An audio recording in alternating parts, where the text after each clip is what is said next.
A desperate man wakes up married to a billionaire he's never met. When she offers to save his dying sister in exchange for 1 year of his life, he has no choice but to accept. But in a world of power, deception, and impossible choices, some contracts can't be broken, and some truths can't stay hidden. If you're watching from anywhere in the world, drop your city in the comments below and hit that like button. I want to see how far this story travels.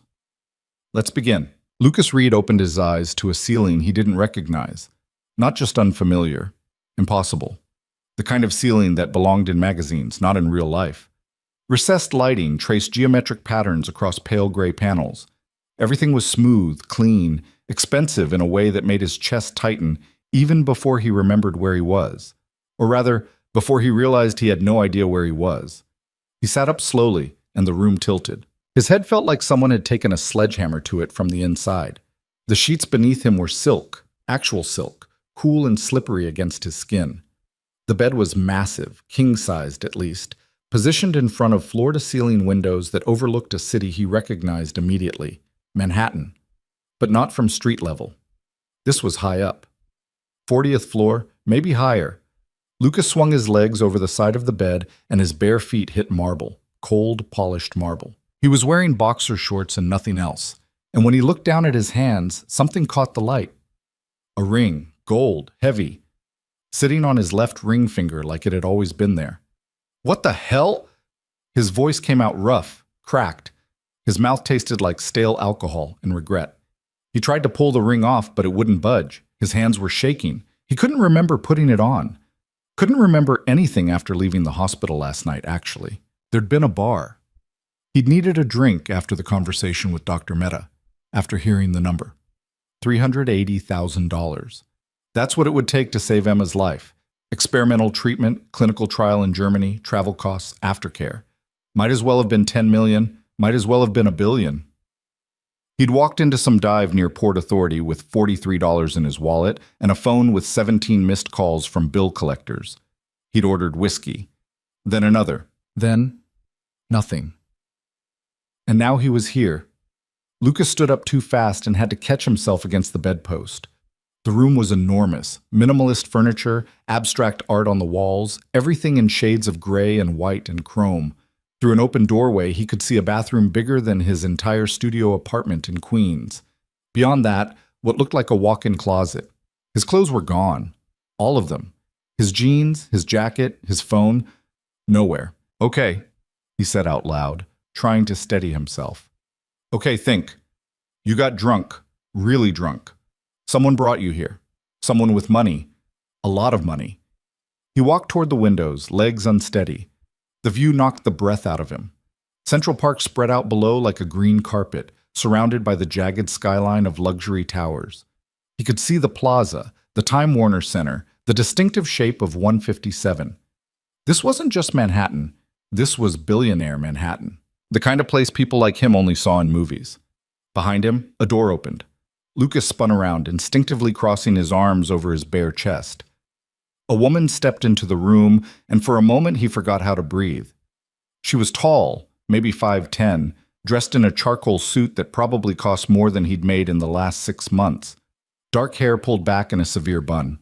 Sharp cheekbones, sharper eyes, pale gray, like winter ice. She looked at him the way someone might look at a piece of furniture that had been delivered to the wrong address.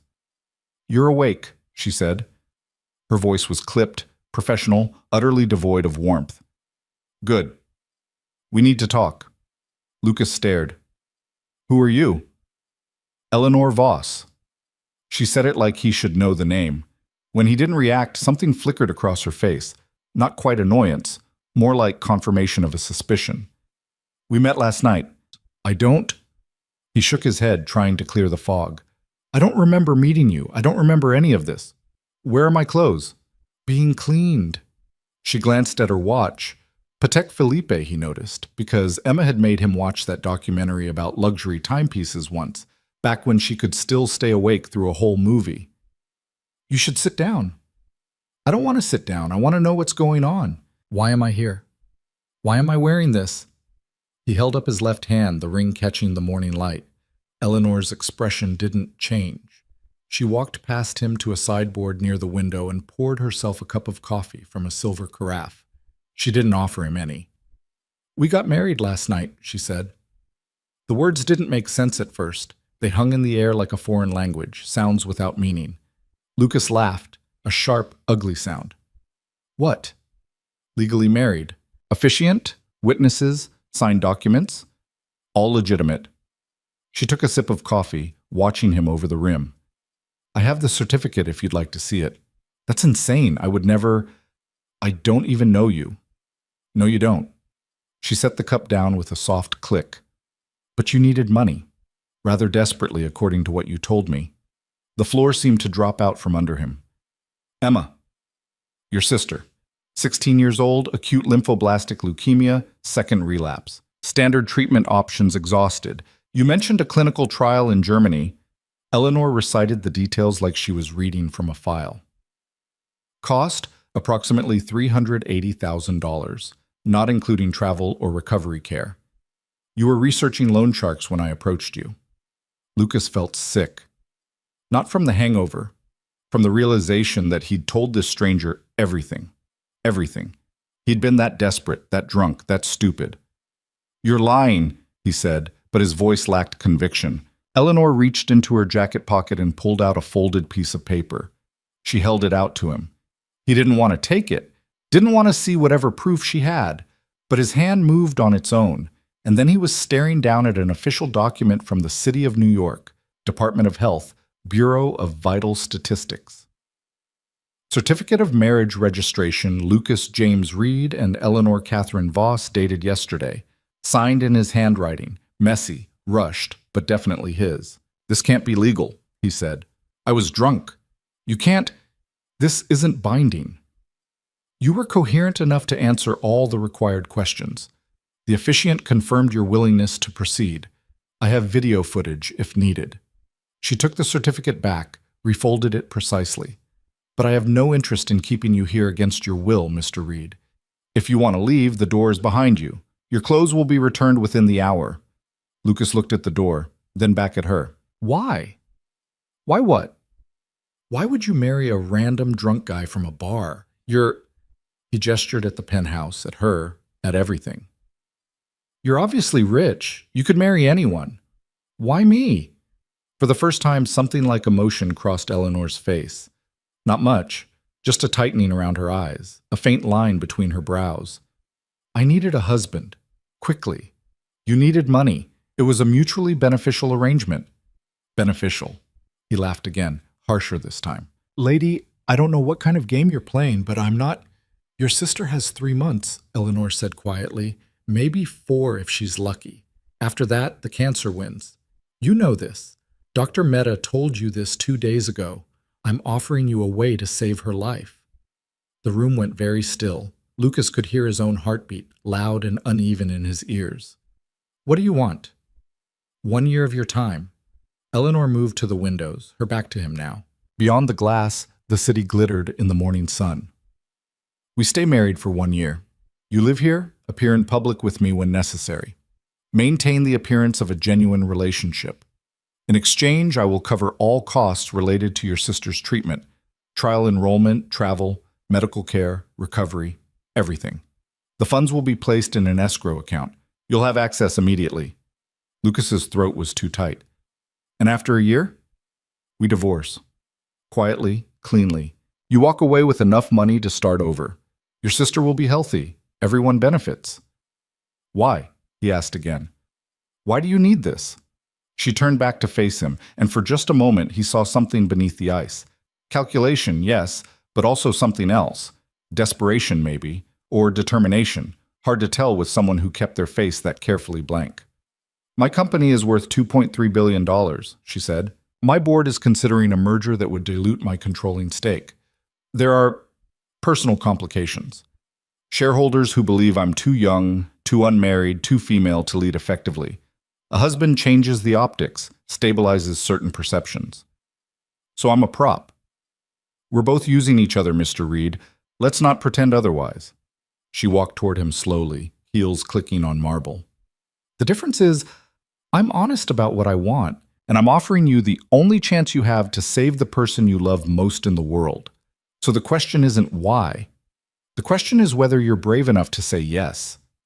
She stopped 3 feet away, close enough that he could smell her perfume, something expensive and subtle, barely there. Her eyes met his, and he saw no warmth in them, no kindness, just cold, clear certainty. If I say no, he asked, then you go home. I find another solution, and your sister dies waiting for a miracle that will never come. Lucas looked down at the ring on his finger. Gold, heavy, impossible to remove, like everything else in his life right now, a trap he'd walked into without seeing it coming. Emma's face flashed through his mind, her smile, gap-toothed and bright from before the cancer came back. The way she'd looked yesterday in that hospital bed, so small and gray and tired, 15 pounds lighter than last month, hair gone again from the chemo, telling him it was okay, that he'd done enough, that he should stop worrying. She was lying, of course. She was terrified. He could see it in her eyes every time the doctors left the room. 3 months, maybe 4. I want to see her, he said, today, before I agree to anything. Eleanor nodded once. Understood. I'll have my driver take you, but I need an answer by tonight. Tonight? That's non-negotiable. Every day we wait is a day your sister doesn't have. She checked her watch again. It's 7:42 a.m. I have meetings until 6. We'll discuss terms then. If you agree, the money transfers immediately. If not, you leave and we never speak again. She moved past him toward the door, then paused with her hand on the handle. For what it's worth, Mr. Reed, Lucas, I understand this isn't what you wanted. It isn't what I wanted either. But sometimes the right choice is just the least impossible one. Think about that. Then she was gone, the door closing with a soft, final click. Lucas stood alone in the enormous bedroom, wearing nothing but borrowed shorts and a wedding ring that wouldn't come off. Outside the windows, Manhattan woke up, millions of people starting their days, chasing their dreams, fighting their own battles. None of them knew that somewhere in a penthouse high above Central Park, a man had just sold a year of his life to a stranger. He looked down at his left hand again. The gold band caught the light, throwing tiny reflections across the marble floor. What the hell did I do? He whispered. But he already knew the answer. He'd done what desperate people always do. Whatever it takes. Lucas found his clothes in the walk-in closet. Jeans washed and pressed, t-shirt folded precisely, even his ratty sneakers cleaned until they looked almost new. It felt wrong, having a stranger handle his stuff. Everything about this felt wrong. But he got dressed anyway, because what else was he supposed to do? Walk around Manhattan in boxer shorts? His phone was on the dresser, plugged into a charger he definitely hadn't brought with him. 17 missed calls had become 34, most from the hospital billing department, 3 from his landlord, 2 from Emma. He called her back immediately. She answered on the first ring. Luke? Her voice was soft, tired. He could hear the hospital sounds in the background, monitors beeping, someone's TV playing too loud down the hall, the squeak of nurses' shoes on linoleum. Hey, Em. Sorry I didn't call back last night. He stopped. How was he supposed to explain this? Something came up. Are you okay? I'm fine. Where are you? You sound weird. It's complicated. Listen, I'm coming to see you today. Soon. There's something I need to talk to you about. Luke. Her voice changed, got that edge it always had when she was trying to be brave. If this is about the trial, you don't have to. Just wait until I get there, okay? Don't make any decisions yet. Silence. Then, you found the money. It wasn't a question. She knew him too well, knew what he'd been trying to do, scraping together pennies while she lay in that bed watching her future disappear. Maybe, he said, I'll explain when I see you. Luke Reed, if you did something stupid, would I do something stupid? Yes, constantly. It's like your defining characteristic. Despite everything, he smiled. That was Emma, dying of cancer and still giving him shit. God, he loved her. She was the only good thing he'd ever done with his life. Their parents were gone, car accident when she was 8 and he was 22. He'd become her guardian because there was no one else, and for 7 years he'd tried his best. Worked 3 jobs at once sometimes, slept 4 hours a night, Gave up college and career plans and anything resembling a future because she was his responsibility, his kid sister, his whole world. And now she was dying, and he'd married a stranger to save her. I'll be there soon, he said. Love you. Love you too. But if you robbed a bank or something, I'm not bailing you out. Noted. He hung up and stood there for a moment, staring at nothing. The penthouse was too quiet, too perfect. Like a museum where someone had forgotten to put in any actual life. There was a soft knock at the bedroom door. Mr. Reed? A woman's voice, unfamiliar. I'm Diana, Miss Voss's assistant. I'll be driving you to the hospital whenever you're ready. Lucas opened the door. Diana was maybe 40, dressed professionally but not intimidatingly so. Navy pantsuit, practical heels, kind eyes behind wire-rimmed glasses. She looked like someone's favorite aunt, which was probably intentional. I can take the subway, he said. Ms. Voss insisted. The car is downstairs. Of course it is. He grabbed his phone, checked his pockets out of habit, even though his wallet was completely empty. Let's go.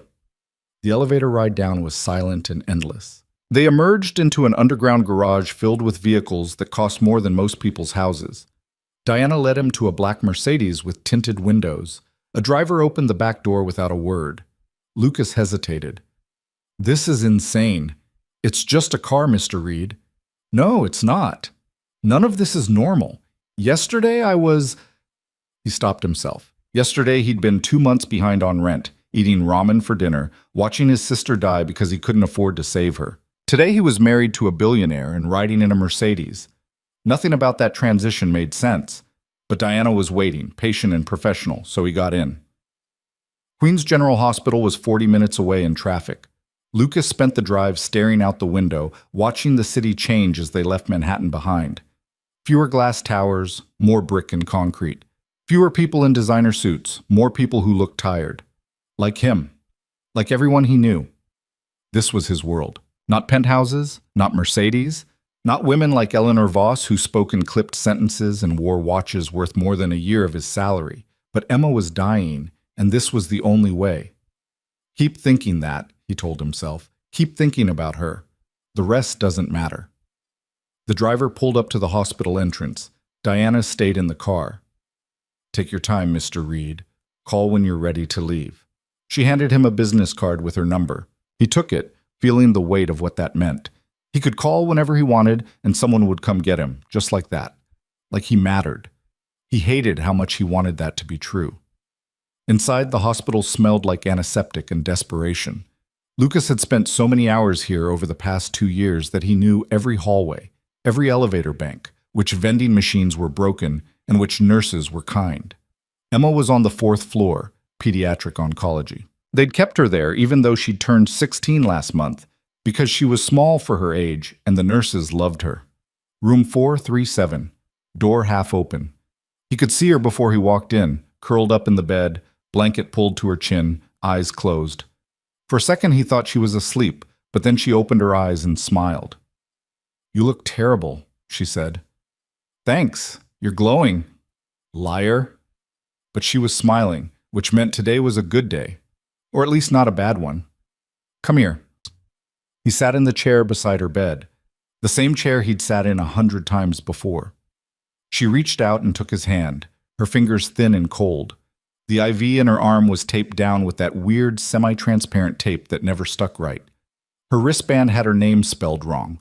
Emma Reed instead of Reed. He'd corrected it 3 times. They never fixed it. So, she said, what stupid thing did you do? Lucas took a breath. I got married. Emma blinked, then blinked again. What? Last night. To someone I just met. It's complicated. Luke, she's going to pay for your treatment, the trial in Germany. Everything. All of it. Emma's hand went very still in his. Her eyes, too big in her thin face, shadows underneath like bruises, locked onto his. What did you do? I agreed to stay married to her for a year. That's it. 1 year. And you get to live. You get to have the treatment. You get to be okay. Luke, no. No. She pulled her hand back, sitting up straighter despite the wince it caused. You can't just... Who is she? Some rich lady who wants to buy a person? What did you promise her? Nothing. It's just for appearances. She needs a husband for business reasons. I need money for you. It's a deal. A fair one. Fair? Emma's voice rose, and immediately a nurse glanced in through the door. Emma waved her off, lowering her voice to an angry whisper. How is it fair that you have to give up your life for me? It's 1 year. It's your life, Luke. What if she's crazy? What if she's dangerous? What if this is some kind of, I don't know, scam? Then I'll deal with it. But at least you'll be alive to yell at me about it. Emma's face crumpled. She looked away, blinking hard. When she looked back, there were tears on her cheeks. I don't want you to do this. Too late. Already married, got the ring, and everything. He held up his hand, trying to make it light. It didn't work. We can get it annulled or something. You were drunk, right? That makes it not legal. It's legal. And even if it wasn't, Em, you have 3 months, maybe 4. After that, he couldn't say it, couldn't make the words come out. This is the only way, so I'm doing it. End of discussion. I'm not worth this. Shut up. Luke, I said shut up. He leaned forward, taking both her hands now, holding tight. You're 16 years old. You're supposed to have a whole life ahead of you, college and boyfriends and all that normal stuff everyone else gets. You're supposed to grow up and be annoying and successful and make me proud. You don't get to give up on that because I have to pretend to be married for 12 months. That's not how this works. Emma was crying for real now, silent tears that she tried to wipe away with the back of her hand. I'm scared. Me too. But we're doing it anyway. What if the treatment doesn't work? Then at least we tried. At least we know we did everything possible. He squeezed her hands gently. But it's going to work. You're going to be fine. And in a year you'll be healthy, and I'll be single again, and we can both laugh about that time I married a stranger to save your life. She laughed, a wet, broken sound. You're such an idiot. Yeah, but I'm your idiot. They sat together in silence for a while, hands linked, just breathing. Outside the room, the hospital moved on, doctors making rounds, visitors coming and going, life and death playing out in 100 different rooms. But here, in this moment, it was just them, the way it had always been. Finally, Emma spoke. What's her name? Eleanor? Eleanor Voss. Is she nice? Lucas thought about cold gray eyes and clipped sentences and a handshake that felt like a business transaction. I don't think nice is in her vocabulary. Great. You married an ice queen. Apparently. Do you have to, love her? Is that part of the deal? No. We just have to look married in public. The rest is up to us. Emma considered this. Can I meet her? Why? Because if you're doing this for me, I want to know who she is. I want to make sure she's not going to hurt you. Lucas wanted to argue, but what was the point? Emma would insist, and honestly, maybe it wasn't a bad idea. If Eleanor was going to be part of their lives for the next year, Emma deserved to know who she was dealing with. I'll ask, he said. They talked for a while longer, about the treatment timeline, about logistics, about how they'd handle the travel to Germany. Dr. Mehta came by around noon with paperwork for the trial enrollment. Her eyes went wide when Lucas told her the funding had been secured. All of it? She asked. All of it. Wire transfer, escrow account, everything official. We can start the process immediately. Dr. Mehta looked at Emma, then at Lucas, then back at Emma. How did you... Got lucky, Lucas said before she could finish the question. Dr. Mehta didn't push. She was a good doctor, kind but practical. She'd seen enough desperate families to know when not to ask questions. I'll get the enrollment started today. Emma, we'll need to run a full workup this week to make sure you're stable enough for travel. The trial coordinator in Germany will need all your recent scans and blood work. If everything looks good, you could be there within 2 weeks. 2 weeks. That fast. Lucas felt dizzy. Emma was nodding, asking questions about the treatment protocol, about side effects and success rates, and what the recovery timeline looked like. She was trying to be strong, trying to be practical, but Lucas could see the hope in her eyes, bright and fragile and terrifying. What if it didn't work? What if he'd sold a year of his life for nothing? Stop it, he told himself. You made the choice. Now you live with it. Dr. Mehta left them with a stack of forms to review. Emma immediately started reading through them, her brow furrowed in concentration. She'd always been like this, determined to understand everything, to be part of every decision. Even now, dying, she refused to just be a patient. She was still herself. Lucas pulled out his phone and sent a text to the number Diana had given him. "Ready when you are." The response came back in seconds. "Be there in 10." He stayed with Emma until the Mercedes pulled up outside. She'd fallen asleep again, the forms scattered across her lap. He gathered them carefully, stacked them on the bedside table, pulled the blanket up to her shoulders. She looked so young when she slept, so small. "I'll fix this," he whispered. "I promise." She didn't answer, just kept breathing, slow and steady. Outside, Diana was waiting by the car. She didn't ask how it went, just opened the door and let him slide into the back seat. "Ms. Voss asked me to bring you to her office," she said as they pulled into traffic. "She'd like to finalize the agreement before the end of the business day." "What kind of agreement? I thought we already—" He gestured at his ring. "The marriage certificate is legal, but there are additional terms to discuss. Finances, living arrangements, public appearances, duration, dissolution procedures, standard prenuptial matters, essentially." "A prenup after the wedding. That's not how it usually works." Diana smiled slightly. "Ms. Voss rarely does things the usual way." That, Lucas was beginning to understand. They drove back into Manhattan, but this time they went further south into the financial district. The car pulled up in front of a glass tower that looked like it was made entirely of mirrors. Voss Industries, the sign read in sleek chrome letters. Diana led him through a lobby that could have doubled as an art gallery. Marble floors, abstract sculptures, security guards in suits that probably cost more than Lucas's entire wardrobe. They took an elevator to the 43rd floor where the doors opened onto a reception area that screamed money and power. "Mr. Reed," the receptionist said without looking up from her computer. "Ms. Voss is expecting you. Conference room 3. Diana pointed him down a hallway lined with photographs of Eleanor at various corporate events, shaking hands with politicians, cutting ribbons, speaking at conferences. In every picture, she wore the same expression: controlled, confident, untouchable. Conference room 3 had windows overlooking the harbor. Eleanor stood at the far end of a long glass table talking on her phone. She glanced up when he entered, held up one finger, "Wait," and continued her conversation. "I understand your concerns, Robert, but the timeline is non-negotiable. If the board wants to see the merger projections, they'll have them by Friday. Yes, I'm aware of the risk. That's why I'm handling it personally." She hung up without saying goodbye and turned to Lucas. "Sit." It wasn't a request. He sat. Eleanor took the chair at the head of the table and slid a manila folder across to him. "This is the agreement. Read it carefully. Ask questions if anything is unclear." Lucas opened the folder. Inside was a document that looked like it had been written by lawyers who billed by the word. "Terms and conditions of marital arrangement," the header read. Below that, pages and pages of dense legal text. "Can you summarize?" he asked. "You'll live in the penthouse for the duration of our arrangement. Your sister will receive full medical coverage, treatment, travel, recovery, follow-up care, everything. I'll provide a monthly stipend of $5,000 for personal expenses. You'll attend public events with me as needed, roughly twice a month. We'll maintain separate bedrooms.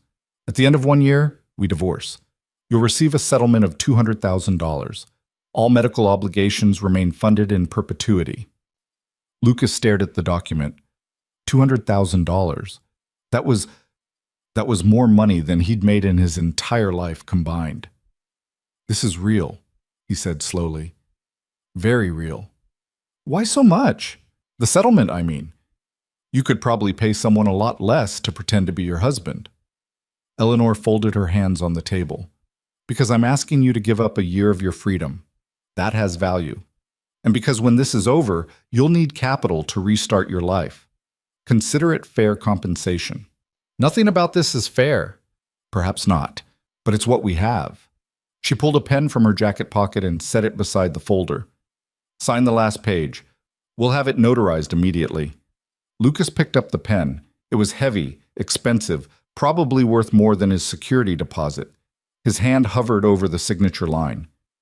"What if I can't do this?" he asked quietly. "What if I'm not good enough at pretending?" For the first time, Eleanor's expression softened. Not much, just a fraction. Then we'll figure it out. I'm not asking you to be someone you're not, Lucas. I'm asking you to show up and try. That's all. He thought about Emma in that hospital bed, about the hope in her eyes, about 3 months, maybe 4. He signed. Eleanor took the document, checked the signature, and pulled out her phone. Diana, bring the notary. Then to Lucas. It'll take 15 minutes to process. After that, the money transfers to the escrow account. You'll have access by tomorrow morning. That fast? I don't do anything slowly. They sat in silence while they waited. Lucas looked out at the harbor, at the boats moving across the water, at the Statue of Liberty small and distant on the horizon. Everything felt surreal, like he was watching his life happen to someone else. The notary arrived, an older man with a briefcase and an official stamp. He verified their identities, watched them both sign additional paperwork, added his seal. 10 minutes, start to finish. Then he was gone, and Lucas was legally bound to a woman he'd known for less than 12 hours. Eleanor stood. You should go back to the penthouse. Diana will help you get settled. I have meetings until 9, but I'll be home after that. We can discuss house rules then. House rules? Privacy, boundaries, expectations? We're living together, Lucas. We need to establish parameters. Right. Because this was a business arrangement, not a marriage. Not really. Okay, he said. He stood to leave, but Eleanor's voice stopped him. One more thing. He turned back. She was standing by the windows now, backlit by the afternoon sun, her face in shadow. Thank you, she said quietly, for agreeing to this. I know it's not easy. I know you're doing it for the right reasons. So, thank you. It was the first genuine thing she'd said to him. The first moment where the ice cracked just enough to show something human underneath. You're saving my sister's life, Lucas said. I think I'm the one who should be saying thank you. Eleanor nodded once. Then the moment passed, and she was all business again. Diana will handle everything. I'll see you tonight. Dismissed. Lucas left the conference room, found Diana waiting in the hallway, let her guide him back to the car. The city rushed past the tinted windows, people living their normal lives, unaware that somewhere above them, 2 strangers had just signed away a year of their futures. When they got back to the penthouse, Diana showed him which rooms were his. The bedroom he'd woken up in, a bathroom, a small study. The rest of the space was Eleanor's. Kitchen was shared, living room was shared, but otherwise they'd exist in separate spheres. Ms. Voss values her privacy, Diana explained gently. She works long hours and doesn't like disruptions. If you need anything, call me first. Don't call her directly unless it's an emergency. Got it. I'm the invisible husband. You're the husband she chose. There's a difference. Diana handed him a credit card. For expenses, food, clothing, transportation, whatever you need. The PIN is your birth date. Lucas stared at the card. Black, heavy, embossed with his name. Lucas Reed. Like he belonged here. I don't know how to do this, he said. Nobody does at first. You'll learn. Diana smiled. And for what it's worth, Mr. Reed, she could have married anyone. But she chose you. I think that means something.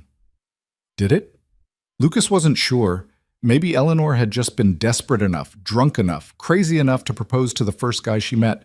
Maybe he was just convenient, but Emma was going to live. That's what mattered. Diana left him alone in the penthouse. He stood in the middle of the enormous living room, feeling like an imposter in a space he didn't belong. Through the windows, the sun was setting over Central Park, painting the sky in shades of orange and gold. His phone buzzed. A text from an unknown number. Wire transfer confirmed. Escrow account active. All funds available for medical disbursement. Eleanor. It was real. All of it. Emma was going to Germany. She was going to get the treatment. She was going to live. Lucas sank onto the couch, some designer piece that probably cost more than a car, and put his face in his hands. He didn't cry. Couldn't afford to fall apart now. But God, he wanted to. He'd sold a year of his life to a stranger. He just hoped it would be enough. Eleanor came home at 9:47 p.m. Lucas heard the front door open from where he'd been sitting in the study, staring at his laptop screen without really seeing it. He'd spent the last 3 hours researching her. Eleanor Catherine Voss, CEO of Voss Industries, youngest woman to ever lead a Fortune 500 tech company, estimated net worth $2.3 billion, named one of Forbes' most powerful women under 40. There were hundreds of photos. Eleanor at charity galas, Eleanor testifying before Congress about data privacy, Eleanor shaking hands with the president. In every single picture, she looked exactly the same, controlled, untouchable, like nothing could crack that perfect surface. Her footsteps moved through the penthouse, heels on marble, precise and measured. A pause in what he assumed was the kitchen. The clink of glass. Then silence. Lucas waited, unsure if he was supposed to go out there or stay hidden. Diana hadn't exactly provided a rule book for how to act around your fake wife. After 10 minutes of sitting there like an idiot, he stood up and walked out. Eleanor was in the living room, standing by the windows with a glass of wine. She'd taken off her suit jacket and loosened her hair from that severe bun. It fell just past her shoulders, dark and straight. She looked almost human like this. Almost. "You're still awake," she said without turning around. "Didn't know if I was supposed to wait up or not." "You're not required to do anything except exist here. That's the arrangement." She took a sip of wine, finally glancing at him. "Did Diana get you settled?" "Yeah, she was helpful." "Good. She's efficient." Silence stretched between them, awkward and heavy. Lucas shoved his hands in his pockets. "So, house rules." Eleanor set her glass down on a side table and faced him fully. "Right. First, I work long hours. Most nights I won't be home until 9 or later. Weekends I often work from here. I prefer quiet when I'm working. No loud music, no guests without advance notice. I don't have any friends to invite over anyway." Something flickered across her face, surprise, maybe, or pity. She covered it quickly. "Second, your bedroom and the study are your private spaces. I won't enter without permission. The same applies to my wing of the penthouse. Shared spaces are fair game, but clean up after yourself. I'm not a slob. Third, public appearances. I'll give you at least 48 hours notice before any event. Diana will coordinate wardrobe and briefing materials. You'll need to look the part. Successful, comfortable, like you belong. Can you do that?" Lucas bristled. "I can pretend to be rich if that's what you're asking." "I'm asking if you can be convincing. There's a difference." Eleanor crossed her arms. "My board is already suspicious. Some of them think I'm too young, too female, too unmarried to handle a company this size. This marriage is supposed to stabilize their confidence, not make things worse. If we look fake, if you look uncomfortable or out of place, it defeats the purpose. Then maybe you should have married someone from your world instead of some broke guy from Queens." "Maybe." She didn't deny it. "But I didn't. I married you, so we work with what we have." Lucas walked to the windows, needing distance. The city spread out below them, millions of lights against the dark. Somewhere down there was his studio apartment with the broken radiator and the landlord who wanted him gone. Somewhere down there was Emma's hospital, where she was probably sleeping right now, dreaming about a future she might actually get to have. "I'll be convincing," he said quietly. "I'll play the part. I'll make them believe it." "Good." Eleanor picked up her wine again. "Fourth, Emma." He turned sharply. "What about her?" "She'll be leaving for Germany soon. You'll want to visit before she goes. I've arranged for a private jet to take you both to Frankfurt when the time comes. Diana will handle logistics." Lucas stared. "A private jet?" "Commercial travel is complicated with medical equipment and personnel. Private is simpler." She said it like it was nothing, like chartering a jet was as casual as calling an Uber. "While she's in treatment, you can visit as often as you want. I'll cover all travel expenses." "That's not in the contract. Consider it a courtesy." Eleanor's voice softened slightly. "She's 16 and terrified. She should see her brother." For a moment, Lucas didn't know what to say. This woman who seemed made of ice and calculation had just offered something she didn't have to, something kind. "Thank you," he managed. Eleanor nodded once and moved toward the hallway leading to her wing. "I'm going to bed. There's food in the refrigerator if you're hungry. Help yourself to anything." "Eleanor." She paused, one hand on the wall. "Why me?" Lucas asked. "Really? You could have hired an actor, someone trained to play a part, someone who wouldn't ask questions. Why pick a random drunk guy from a bar?" She was quiet for a long moment, her back still to him. When she spoke, her voice was different. Tired, maybe, or just honest. Because actors want something from you. They want connections, opportunities, a foot in the door. You just wanted to save your sister. That's simple, clean, no hidden agendas. She looked back at him, and in the dim light, her eyes didn't look quite so cold. And because when I asked if you'd do anything to save her, you said yes without hesitation. That kind of loyalty is rare. I needed someone I could trust not to sell me out the moment things got difficult. You don't know me. How do you know you can trust me? I don't, but I'm betting on desperation being a stronger motivator than greed. She smiled slightly, but there was no warmth in it. Prove me right, Lucas. Good night. Then she was gone, disappearing into the shadows of the penthouse like a ghost. Lucas stood alone in the living room, her words echoing in his head. Betting on desperation. That's all he was to her. A calculated risk, a business decision made in the same cold logic she probably used for everything else. He should have been angry, should have felt insulted, but instead he just felt tired. He went back to his room, lay down on sheets that cost more than his monthly rent, and stared at the ceiling until sleep finally came. The next week passed in a blur of paperwork and preparation. Emma's enrollment in the German trial moved forward with a speed that would have been impossible without Eleanor's money. Dr. Mehta coordinated with specialists in Frankfurt, arranged for Emma's medical records to be transferred, scheduled the preliminary scans and blood work. Within 5 days, they had a departure date, next Thursday. Lucas spent every afternoon at the hospital, sitting with Emma while she worked through her anxiety about traveling, about the treatment, about leaving the only home she'd ever known. She tried to be brave about it, but he could see the fear underneath. What if I don't come back? She asked one afternoon, her voice small. Lucas took her hand. You're coming back. But what if... look at me. He waited until her eyes met his. You're going to get on that plane, you're going to Germany, you're going to get the treatment, and then you're going to come home healthy and drive me crazy for the next 60 years. That's how this goes.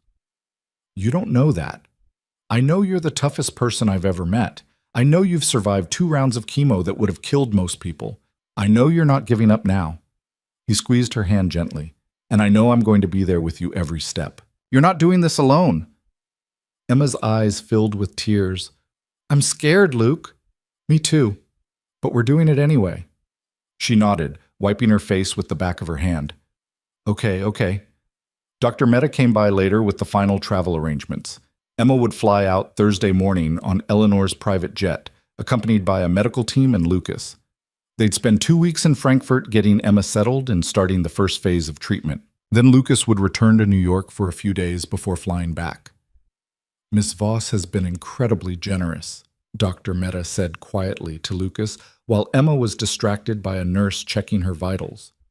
Most families can't afford even a fraction of what this trial costs. Your sister is very lucky. Lucky. That was one word for it. Lucas thought about the ring on his finger, about the penthouse he was living in, about the woman he'd married who treated him like a temporary employee. Yeah, lucky. On Wednesday evening, the day before they were supposed to leave, Eleanor came home earlier than usual, just past 7.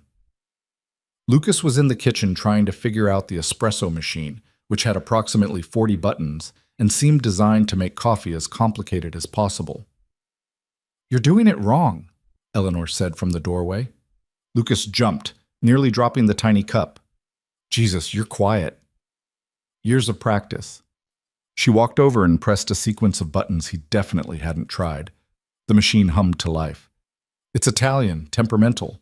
You have to convince it you know what you're doing. I don't know what I'm doing with anything in this place. Yesterday I tried to use the shower and ended up flooding the bathroom because apparently there are 6 different water settings, and I picked the wrong one. Eleanor's lips twitched. Almost a smile. The rainfall setting? Is that what that was? I thought I'd broken something. Diana didn't show you how to use it? Diana showed me a lot of things. I forgot most of them. Lucas took the espresso cup she handed him. It was perfect. Dark, rich, the crema on top exactly right. How do you remember all this stuff? I grew up with it. It's second nature. She made herself a cup, leaning against the counter. You leave tomorrow. Yeah, early flight, 6 a.m. I've arranged for a car to take you to the airport. Diana will meet you there with Emma's medical team. You've thought of everything. That's my job. Eleanor studied him over the rim of her cup. Are you ready? For what? For this. For watching your sister go through an experimental treatment that might not work. For being in a foreign country with doctors who may or may not be able to save her. For the possibility that you've given up a year of your life for nothing. Lucas's jaw tightened. You know, for someone who's supposed to be helping, you're incredibly pessimistic. I'm realistic. There's a difference. But her voice wasn't cruel, just honest. I've been to Germany twice for business. Frankfurt is clean, efficient, intimidating if you're not used to European cities. The medical facilities are world-class, but they're still hospitals. It's still going to be hard. I know that. Do you? Eleanor set her cup down. Because you've been moving at full speed since we signed that contract. Planning, coordinating, focused on logistics. But once you get there, once Emma actually starts treatment, there's going to be a lot of waiting, a lot of sitting in hospital rooms watching her suffer. You need to be prepared for that. Lucas looked away. I've watched her suffer for 2 years. I can handle it. Maybe, but this is different. This is the last shot. If it doesn't work, she trailed off, leaving the sentence unfinished. It has to work, Lucas said quietly. There's no other option. Silence settled between them. The espresso machine hissed softly, cooling down. Outside the windows, night was falling over the city. Finally, Eleanor spoke again. I have something for you. She reached into her jacket pocket and pulled out a phone. Sleek, new, expensive. Your current phone is falling apart. Take this one. It has international service, unlimited data, and Diana's number programmed in. If you need anything while you're there, anything at all, call her. She'll handle it. Lucas took the phone. It was warm from being in her pocket. You didn't have to do this. Yes, I did. I need to be able to reach you. This is practical, not generous.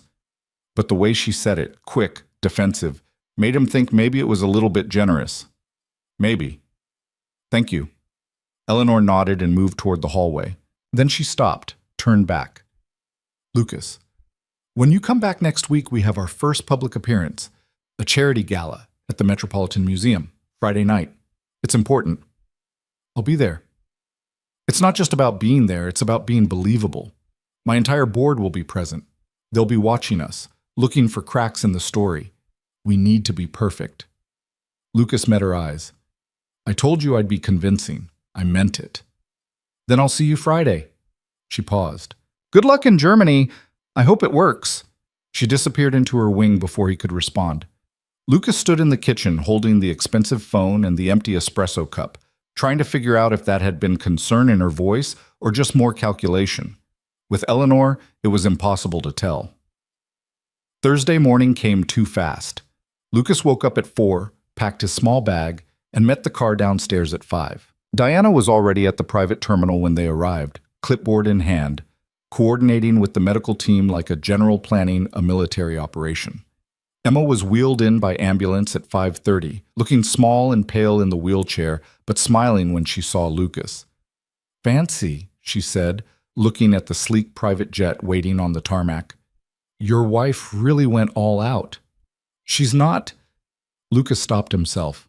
Right, she was his wife. That was the whole point. Yeah, she's got resources. Emma grabbed his hand as they helped her onto the plane. I'm glad you're here. Where else would I be? The flight was long, smooth, surreal. Emma slept most of the way, knocked out by medication. Lucas sat in the leather seat across from her, watching her breathe, trying not to think about all the ways this could go wrong. The medical team, 2 nurses and a physician's assistant, monitored her vitals constantly, professional and calm. Diana had stayed in New York, but had arranged everything perfectly. There was food, water, blankets, anything they could need. They landed in Frankfurt just after noon local time. A car was waiting, and within an hour Emma was being admitted to the university hospital, where Dr. Klaus Weber, the trial's lead investigator, met them personally. Mr. Reed, he said, shaking Lucas's hand with a firm grip. German accent, but his English was perfect. Welcome. Your sister's case file is remarkable. We're very hopeful. Hopeful, not certain, not confident, just hopeful. The next 2 weeks were exactly what Eleanor had warned him about. Waiting. Emma underwent scan after scan, test after test. They adjusted her medication, monitored her response, prepared her body for the intense treatment protocol ahead.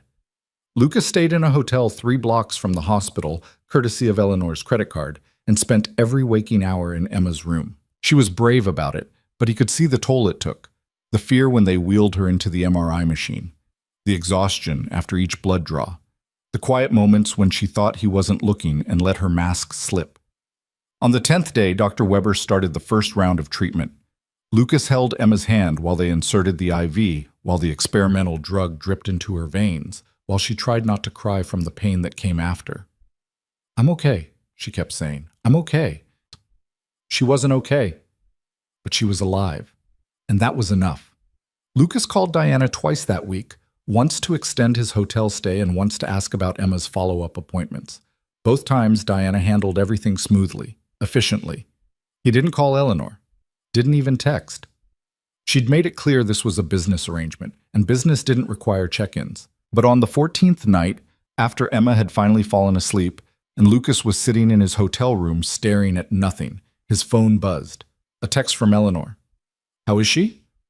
Lucas stared at the screen for a long moment before typing back. "Holding on. Treatment is rough, but she's tough." 3 dots appeared. Disappeared. Appeared again. Then, "You need to come back tomorrow. The gala is Friday. I've arranged your flight." Right. The gala. The first test of their fake marriage. He'd almost forgotten. "I'll be there," he typed. "Good. Diana will brief you on the flight. Don't be late." That was it. No "glad Emma's okay" or "take care of yourself." Just logistics and expectations. Lucas shouldn't have been disappointed. This was who Eleanor was, cold, efficient, focused on business. He'd known that from day one, but some stupid part of him had hoped for more. He flew back to New York the next morning, leaving Emma in the capable hands of Dr. Weber's team. She cried when he left, trying to hide it but failing. "Come back soon," she whispered, hugging him tight. 2 days. 3 at most. Then I'm back here. Promise? Promise. The flight home was exhausting. Lucas slept through most of it, waking only when Diana, who'd inexplicably been on the plane like she'd teleported from New York to Frankfurt just to brief him, touched his shoulder gently. "Mr. Reed, we need to talk about tomorrow night." She handed him a folder. Inside were photos of Eleanor at previous events, guest lists, background information on the board members who'd be there, and a detailed schedule for the evening. "You'll arrive together at 7, Diana explained. Cocktails from 7 to 8, dinner from 8 to 9:30, dancing and mingling after. You'll need to stay close to Ms. Voss the entire evening. Hold her hand, touch her back, laugh at her jokes. Look like a man who's in love with his wife." I don't know if I can pull that off." "You have to." Diana's voice was kind but firm. "There's a man named Robert Hawthorne. He's the chairman of the board and Eleanor's biggest critic. He's already questioning the marriage, asking why it happened so suddenly. If he finds proof it's fake, he'll use it to force her out. You understand what that means?" Lucas understood. It meant Eleanor would lose everything she'd built, and Emma would lose her funding. "I won't screw it up," he said. "Good, because Eleanor won't get a second chance." They landed at JFK just after 8 p.m. Diana dropped him at the penthouse with instructions to be ready by 6:30 tomorrow evening. Eleanor wasn't home. Working late, Diana said. So Lucas showered, ate something from the refrigerator that might have been gourmet leftovers or might have been regular food made fancy, and collapsed into bed. He dreamed about Emma in that hospital bed, hooked up to machines, asking him if she was going to die. He woke up at 3 a.m. in a cold sweat and couldn't fall back asleep. Friday evening arrived faster than he wanted. Diana came by at 5 with a garment bag containing a tuxedo that fit him perfectly despite never having been measured. She also brought a stylist who did something to his hair that made him look like he belonged in a magazine. The whole process felt like being prepared for someone else's life. Eleanor emerged from her wing at 6:25, and Lucas forgot how to breathe. She wore a dark green dress that hugged every curve. Her hair swept up in something elegant and complicated. Diamonds at her ears and throat. She looked like money and power and danger all wrapped into one impossible package. "You clean up well," she said, giving him a once-over. "You too. I mean, you look—" He fumbled for words. "Nice. Nice." Her lips quirked. "I'll take it. Ready?" "As I'll ever be." The car ride to the Met was silent. Eleanor spent the entire time checking her phone, firing off emails, her face lit by the blue glow of the screen. Lucas watched the city pass by outside, trying to calm his racing heart. "Nervous?" she asked without looking up. "Terrified." "Good. Use it. Nervous people act more genuine." She finally put the phone away. "Remember, we met 6 months ago at a tech conference. You were consulting on user experience design. We hit it off immediately. The wedding was small because I hate big ceremonies. Any questions they ask, keep your answers short and redirect back to me. I'll handle the details." "What if someone asks something I don't know?" "Then you laugh and say I'm the brains of this relationship. They'll believe it." She looked at him directly for the first time since getting in the car. "Lucas, this is important. Don't freeze up. Don't look uncomfortable. Just stay close to me and follow my lead." The car pulled up to the museum. Through the windows, Lucas could see the red carpet, the photographers, the crowd of beautiful people in expensive clothes. His stomach dropped. "I can't do this," he said. "Yes, you can." "Eleanor, I don't belong in there." She reached across the seat and took his hand. Her fingers were cold, her grip firm. "Listen to me. You're not Lucas Reed from Queens tonight. You're Lucas Reed, husband to Eleanor Voss, consultant, someone who has every right to be here. You believe that? They'll believe it. Understand?" He looked down at their joined hands. Her wedding ring matched his. Simple gold, elegant, like they'd chosen them together. "Okay," he said quietly. "Good." She squeezed once, then let go. "Let's go show them what a perfect marriage looks like." The door opened. Camera flashes exploded like lightning. Eleanor stepped out gracefully, and Lucas followed, his heart pounding so hard he thought everyone could probably hear it. She waited for him on the red carpet, and when he reached her side, she slid her arm through his like it was the most natural thing in the world, like they'd done this 1,000 times. "Smile," she murmured, "and whatever you do, don't let go." So Lucas smiled, and didn't let go, and stepped into a world where one wrong move could cost them everything. The cameras kept flashing as they walked through the entrance of the Metropolitan Museum. Lucas kept his expression neutral, the way Eleanor had told him to. But inside he was screaming. Every face they passed looked like it cost $1 million to maintain. Every conversation he overheard was about mergers, acquisitions, stock prices, things he had no context for.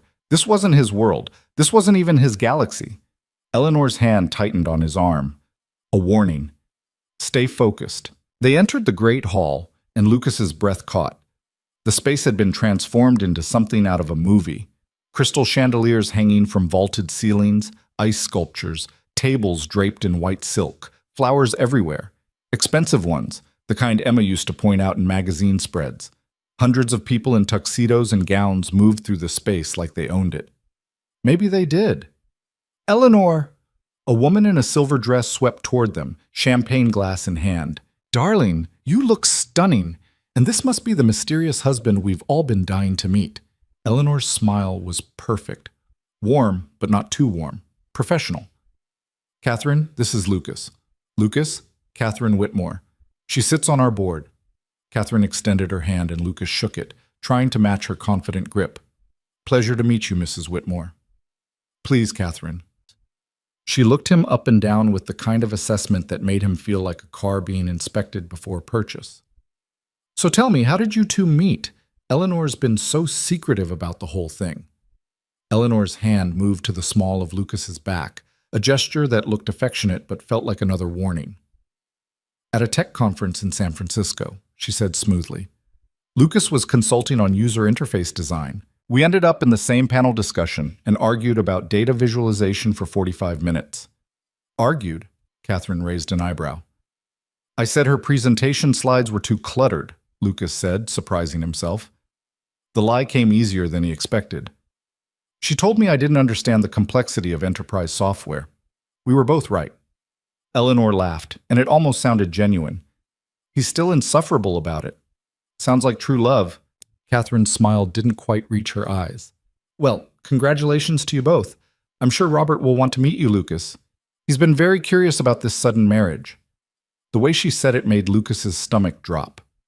Very curious. That wasn't good. Catherine drifted away, and Eleanor leaned closer, her lips near his ear. That was good. Keep doing that. Who's Robert? The man who wants my job. She grabbed 2 champagne glasses from a passing waiter and handed him one. Don't drink too much. We need you sharp. They moved through the crowd, and Eleanor introduced him to person after person. Board members, investors, competitors, politicians. Lucas shook hands until his palm hurt, smiled until his face felt frozen, made small talk about things he barely understood. Eleanor never left his side, her hand always somewhere on him, his arm, his back, his shoulder. To anyone watching, they looked like a couple who couldn't stand to be apart. Lucas was starting to understand why she'd chosen him. An actor would have been too polished, too perfect, but he was rough around the edges, obviously uncomfortable in this world. And somehow that made it more believable, like Eleanor had fallen for someone real instead of another corporate clone. They were talking to a tech investor about blockchain, Lucas nodding along like he knew what half the words meant, when a man's voice cut through the conversation. Eleanor, I've been looking for you. Lucas turned and immediately knew this was Robert Hawthorne. Mid-50s, silver hair, expensive suit that probably cost more than the jet that brought Lucas back from Germany. But it wasn't the clothes that gave him away. It was the way he looked at Eleanor, like she was a problem he was working to solve. Robert, Eleanor's voice went cooler. I didn't realize you'd arrived. Just got here. Fashionably late, as they say. His eyes shifted to Lucas, sharp and assessing. And you must be the husband, Robert Hawthorne, board chairman. Lucas shook his hand. The grip was deliberately too firm, a dominance play. Lucas Reed, nice to meet you. Reed, Robert said the name like he was tasting it. Interesting. I don't recall seeing your name on any consulting rosters in the tech industry. I keep a low profile, small clients, mostly startups. How convenient. Robert's smile was all teeth. And how long have you and Eleanor been seeing each other? 6 months, Eleanor said before Lucas could answer. We kept it private. You know how the media can be. Yes, privacy is important. Robert took a sip of his drink. Especially when timing is so convenient. The board votes on the merger next month, and suddenly you're married. Some might call that suspicious. Some might call it none of their business, Eleanor said coldly. Everything about this company is my business, Eleanor. You know that. Robert's eyes never left Lucas. Tell me, Mr. Reed, what is it about Eleanor that won your heart? Was it her charm, her warmth, or perhaps her bank account? Lucas felt Eleanor go rigid beside him. The entire conversation around them seemed to stop, people pretending not to listen while absolutely listening. He could have played it safe, could have stammered something generic and let Eleanor handle it. But looking at Robert's smug face, at the way he was trying to humiliate both of them, something snapped. You want the truth? Lucas said quietly. The first time I met Eleanor, I thought she was the coldest person I'd ever encountered. No small talk, no warmth, just straight to business. And I'm not going to lie, it was intimidating as hell. Robert's smile widened. He thought he'd won. But then she started talking about her work, Lucas continued. About the company she built from nothing, about fighting every day to prove she belonged in rooms full of men who wanted her to fail. And I realized the coldness wasn't who she was. It was armor, protection against people who take any weakness and use it to destroy her. Eleanor's hand found his, fingers threading together. He didn't know if it was part of the act or something else. What won my heart? Lucas looked at Eleanor, and for a moment he forgot this was fake, forgot he was playing a part. She fights harder than anyone I've ever met. She doesn't apologize for being brilliant, and she sure as hell doesn't need my approval or yours or anyone else's. That's what I fell in love with. Silence stretched across their corner of the room. Robert's smile had disappeared. Well, he said finally, that's quite the speech. It's the truth. Lucas met his eyes steadily. Believe it or don't believe it. Doesn't change what we are. Robert studied him for a long moment, then turned back to Eleanor. We'll see. Enjoy your evening, both of you. He walked away, and the crowd slowly resumed their conversations. Lucas realized he was still holding Eleanor's hand. He started to pull away, but she held on. "Don't," she murmured. "Not yet. They're still watching." So they stood there, hands linked, while people pretended to mingle and actually gossiped. Lucas could feel the weight of their stares, their judgment, their speculation. "Did I just make everything worse?" he asked quietly. "No." Eleanor's voice was strange, softer than usual. "You did exactly right." A bell chimed, signaling dinner. Eleanor led him toward the dining room, still holding his hand. They were seated at a table with 6 other people, more board members, more tests, more performance. Lucas made it through 3 courses of food he couldn't identify, answered questions about his background with carefully constructed lies, laughed at jokes that weren't funny. Eleanor played her part perfectly, touching his arm when she made a point, leaning close to whisper comments about the other guests, looking at him like he was the most interesting person in the room. By the time dessert arrived, Lucas's face hurt from smiling. After dinner came dancing. The orchestra started playing something classical and elegant, and couples moved onto the floor. Eleanor stood, offering her hand. "I don't know how to dance," Lucas said. "I'll lead. Just follow." They moved onto the floor, and Eleanor placed his hand on her waist, took his other hand in hers, and started guiding him through the steps. Lucas stumbled twice in the first 30 seconds. "Sorry," he muttered. "Stop apologizing. You're doing fine." She moved closer, making the steps smaller, easier to follow. "Just listen to the music, feel the rhythm." Lucas tried. He really did. But he was hyper-aware of everything, her hand in his, the silk of her dress under his palm, the way she smelled like something expensive and subtle. Other couples swept past them, graceful and practiced. He felt like an idiot. "What you said to Robert," Eleanor said quietly. "Did you mean any of it? Does it matter?" "I'm curious." Lucas met her eyes. This close, he could see flecks of darker gray in the lighter shade, like storm clouds. "Some of it. The part about you fighting harder than anyone I've met. That's true. The rest was just good acting. You're a better actor than I expected." "Yeah, well, desperation makes you good at a lot of things." Something flickered across her face. Hurt, maybe. But it was gone before he could be sure. "Right, of course." The song ended and another one started. Eleanor pulled away slightly. "We should mingle more. There are people I need you to meet." They spent the next hour working the room. Lucas met so many people his brain stopped retaining names. Everyone wanted to know about him, about them, about how this supposedly successful consultant had stayed so far under the radar. Eleanor deflected most of the questions, but Lucas could feel the suspicion building. These people weren't stupid. They knew something was off. Around 11, Lucas excused himself to find a bathroom. He needed a break from the performance, from the constant scrutiny, from pretending to be someone he wasn't. The bathroom was mercifully empty. All marble and gold fixtures and mirrors that showed him exactly how exhausted he looked. He splashed cold water on his face, careful not to ruin whatever the stylist had done to his hair. When he came out, a man was waiting in the hallway. Not Robert this time. Someone younger, maybe early 40s, with sharp features and calculating eyes. "Mr. Reed, mind if we talk?" Lucas's defenses went up immediately. "Depends on what about." "I'm Marcus Webb. I work in private investigations." He handed Lucas a business card. "I've been hired to look into your marriage to Ms. Voss." Lucas's blood ran cold. "By who?" "That's confidential. But I wanted to give you a heads up, professional courtesy. I'm very good at what I do. If there's anything to find, I'll find it." Marcus smiled, but it was all edges. "So if this marriage isn't what it appears to be, you might want to come clean now, save everyone the trouble." "It's exactly what it appears to be." "Is it?" Marcus tilted his head. "Because I've done some preliminary research. You were broke 3 weeks ago, behind on rent, behind on bills, sister dying of cancer, then suddenly you're married to a billionaire and all your problems are solved. That's quite the fairy tale." Lucas forced himself to stay calm. "Sometimes people get lucky." "Luck. Right." Marcus pocketed his hands. "Here's what I think. I think Ms. Voss needed a husband for business reasons and you needed money.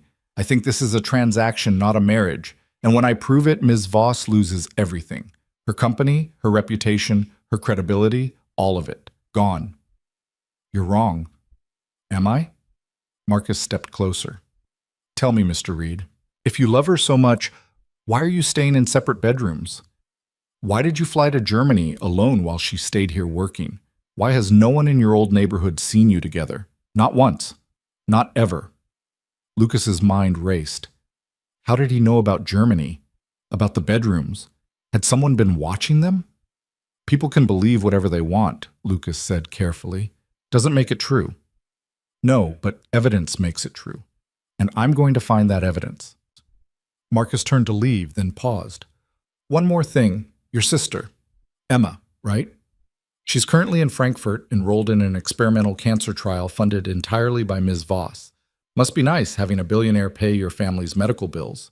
Some might call that a conflict of interest. Others might call it what it really is. A bribe. Rage flooded through Lucas so fast he barely registered moving. 1 second Marcus was standing there smirking. The next Lucas had him by the collar, backed against the wall. You leave my sister out of this, he said, voice low and dangerous. Whatever problem you have with me or Eleanor, fine. But Emma has nothing to do with it. She's 16 years old and fighting for her life. You bring her into this, you use her suffering as some kind of leverage, and I swear I will make you regret it. Marcus didn't look scared. If anything, he looked satisfied. There it is, the real Lucas Reed, not the polished consultant, just a desperate man who'd do anything to save his sister, including fraud. Lucas let go, stepping back before he did something stupid. Get out of here. I'm leaving, but I'll be seeing you again, Mr. Reed. Count on it. Marcus straightened his jacket and walked away whistling.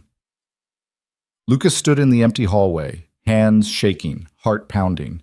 They knew, or suspected. And if this Marcus Webb was as good as he claimed, it was only a matter of time before he found proof. Lucas needed to tell Eleanor, needed to warn her. But when he got back to the main room, he couldn't find her. He searched the crowd, panic rising, until finally he spotted her on a balcony overlooking the museum's sculpture garden. She was alone, standing at the railing, her back to the party. He stepped outside. The night air was cool, almost cold. Eleanor didn't turn around. We have a problem, Lucas said. I know. Robert hired a private investigator. Her voice was flat. Marcus Webb, former FBI, very expensive, never fails a case. How do you... Catherine told me. Apparently she thought I should know what Robert's planning. Eleanor finally turned to face him, and her careful mask had cracked. She looked tired, scared. He's going to tear apart our lives, Lucas. He'll find something. He always does. Then we make sure there's nothing to find. It's too late for that. You were broke and desperate. I married you 3 days after we met. Emma's treatment is funded entirely by me. The timeline is suspicious. The circumstances are suspicious. Everything about this screams fraud. She laughed bitterly. I thought I could control this. Thought I was smart enough to make it work.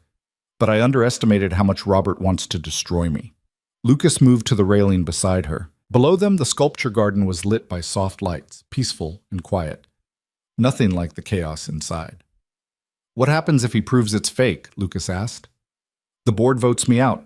Robert takes over as CEO.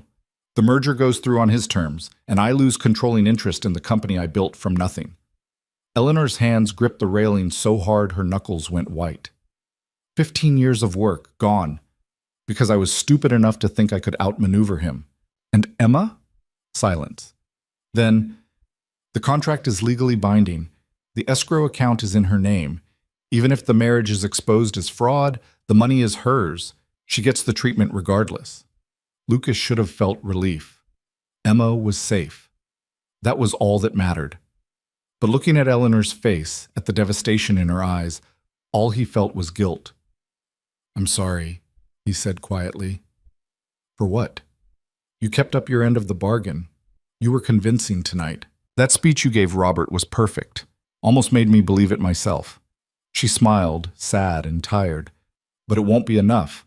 Webb will dig until he finds something, and when he does, this all falls apart. Then we don't let him find anything.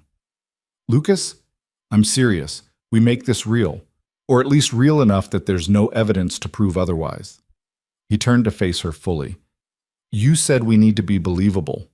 Fine. Let's be believable. Move into the same bedroom. Go places together. Act like an actual couple instead of business partners. Make it impossible for anyone to prove this isn't genuine. Eleanor stared at him. You're suggesting we actually pretend to be in love. I'm suggesting we commit to the performance. All in. No half measures. Lucas's voice was steady now, determined. You saved Emma's life. I'm not going to let some private investigator destroy yours because we didn't try hard enough. Why? Eleanor asked softly. Why would you do that? You could walk away right now. Emma's treatment is secure. You don't owe me anything. Lucas thought about that. About the woman standing in front of him who everyone thought was made of ice, who worked 18-hour days, who'd married a stranger because she was desperate and out of options. About the way she'd arranged the private jet for Emma without being asked. The way she'd texted him in Germany to check on his sister. The way she'd said, I hope it works, like she actually meant it. Because you're not as cold as everyone thinks, he said finally. And because nobody should have to fight this hard alone. Eleanor's eyes shimmered just for a second. Then she blinked and the moment passed. You have no idea what you're signing up for. Probably not, but I'm doing it anyway. She studied his face for a long moment, like she was trying to figure out if he was serious. Then, slowly, she nodded. Okay. All in. All in, Lucas agreed. They stood there on the balcony, the sounds of the party drifting out through the open doors, and made a silent pact. Whatever came next, they'd face it together. Not because they wanted to, but because they didn't have any other choice. Eleanor straightened her shoulders, visibly pulling herself together. We should go back inside. People will wonder where we went. Let them wonder. Newlyweds sneak off at parties all the time, right? The corner of her mouth lifted, almost a smile. I suppose they do. They walked back inside together, and Lucas slipped his arm around her waist. She leaned into him slightly, her head resting against his shoulder for just a second. To anyone watching, they looked like a couple in love, stealing a moment alone. The rest of the night passed in a blur. More conversations, more dancing, more performing. But something had shifted between them. When Eleanor laughed at something he said, it didn't feel quite as calculated. When he touched her back, she didn't flinch away. They were still acting, but maybe the lines were starting to blur. They left the gala just after midnight, exhausted and drained. In the car, Eleanor kicked off her heels and let her head fall back against the seat. That was brutal, she said, Yeah, but we survived. Barely. She glanced at him. Thank you. For what you said to Robert, and for what you said on the balcony. You didn't have to do either. Yeah, I did. They rode the rest of the way in comfortable silence. When they got back to the penthouse, Eleanor paused in the entryway. I'm flying back to Frankfurt with you tomorrow, she said suddenly, to meet Emma. Lucas blinked. What? If we're doing this properly, I should meet your sister. She's part of your life, which means she needs to be part of mine. At least publicly. Eleanor's voice was matter of fact, but there was something underneath it. Nervousness, maybe. Unless you don't want me to. No, she actually asked to meet you a few weeks ago. I just didn't think you'd want to. I want to. Eleanor looked away. I need to understand what we're fighting for. And I need her to know that this, whatever this is, it's not just about business anymore. Lucas didn't know what to say to that, so he just nodded. Okay, we leave at 10. I'll be ready. She disappeared into her wing, leaving Lucas alone in the living room. He stood there for a while, still in his tuxedo, still wearing the mask of someone he wasn't. Or maybe someone he was becoming. He couldn't tell anymore. His phone buzzed. A text from Emma. How was the fancy party? Did you embarrass yourself? Lucas smiled and typed back. Totally embarrassed myself, but I think I got away with it. Good. Come back soon. Germany is boring without you. Tomorrow. And I'm bringing someone with me. Who? You'll see. Get some rest, Em. Lucas, tell me. He put the phone down, still smiling. Tomorrow was going to be interesting. Emma meeting Eleanor, two of the most important people in his life in the same room. One dying, one fighting, both stubborn as hell. Lucas changed out of the tuxedo, carefully hanging it up the way the stylist had shown him. He lay in bed staring at the ceiling, thinking about everything that had happened tonight. The party, the dancing, Marcus Webb's threats, the conversation on the balcony. All in. That's what they'd agreed to. Lucas just hoped they were both ready for what that meant. The flight to Frankfurt left at 10, just like Eleanor said. Lucas showed up at the private terminal at 9:30 with his worn duffel bag, half expecting her to cancel at the last minute. But she was already there, dressed in dark jeans and a cashmere sweater that probably cost what he used to make in a month. Her hair was down, no makeup, looking more human than he'd ever seen her. She had a leather overnight bag at her feet and a tablet in her hands, reading something that made her frown. "Morning," Lucas said. She glanced up. "You're early." "Habit. Emma says I'm pathologically punctual." Good trait. Eleanor saved whatever she'd been reading and stood. "Are you ready for this?" "Are you?" "Emma's going to interrogate you. She's been texting me nonstop since I told her you were coming." "What did she say?"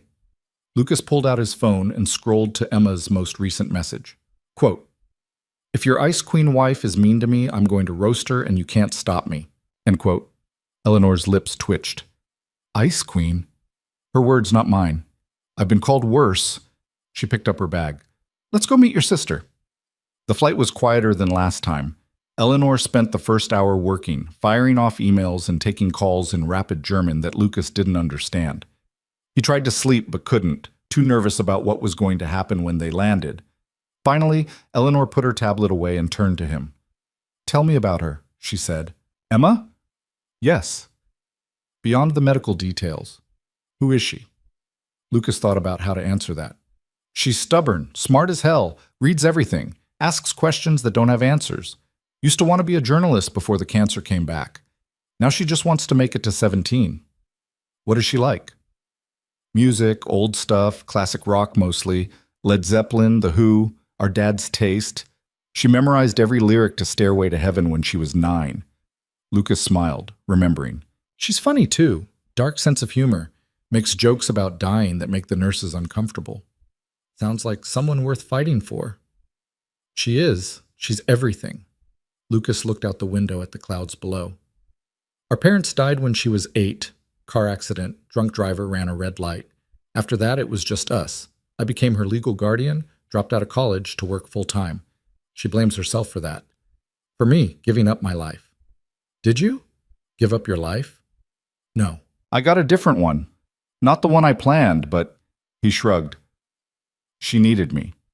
That was more important than whatever future I thought I wanted."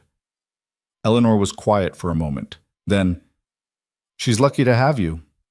"I'm lucky to have her." They landed in Frankfurt just after 3 local time. Lucas had texted the hospital that they were coming, and Dr. Weber met them in the lobby. "Mr. Reed, good to see you again. And you must be Mrs. Reed."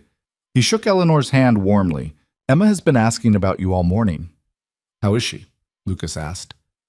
"Stable. The second round of treatment started yesterday. She's tired but managing well." Dr. Weber led them toward the elevators. "I should warn you, she's in some pain. The medication helps, but it's not perfect." Lucas's chest tightened. "Can we see her?" "Of course." Emma's room was on the 4th floor at the end of a quiet hallway. Through the small window in the door, Lucas could see her sitting up in bed, earbuds in, eyes closed. She looked smaller than she had 2 days ago, thinner. The IV in her arm was connected to 3 different bags.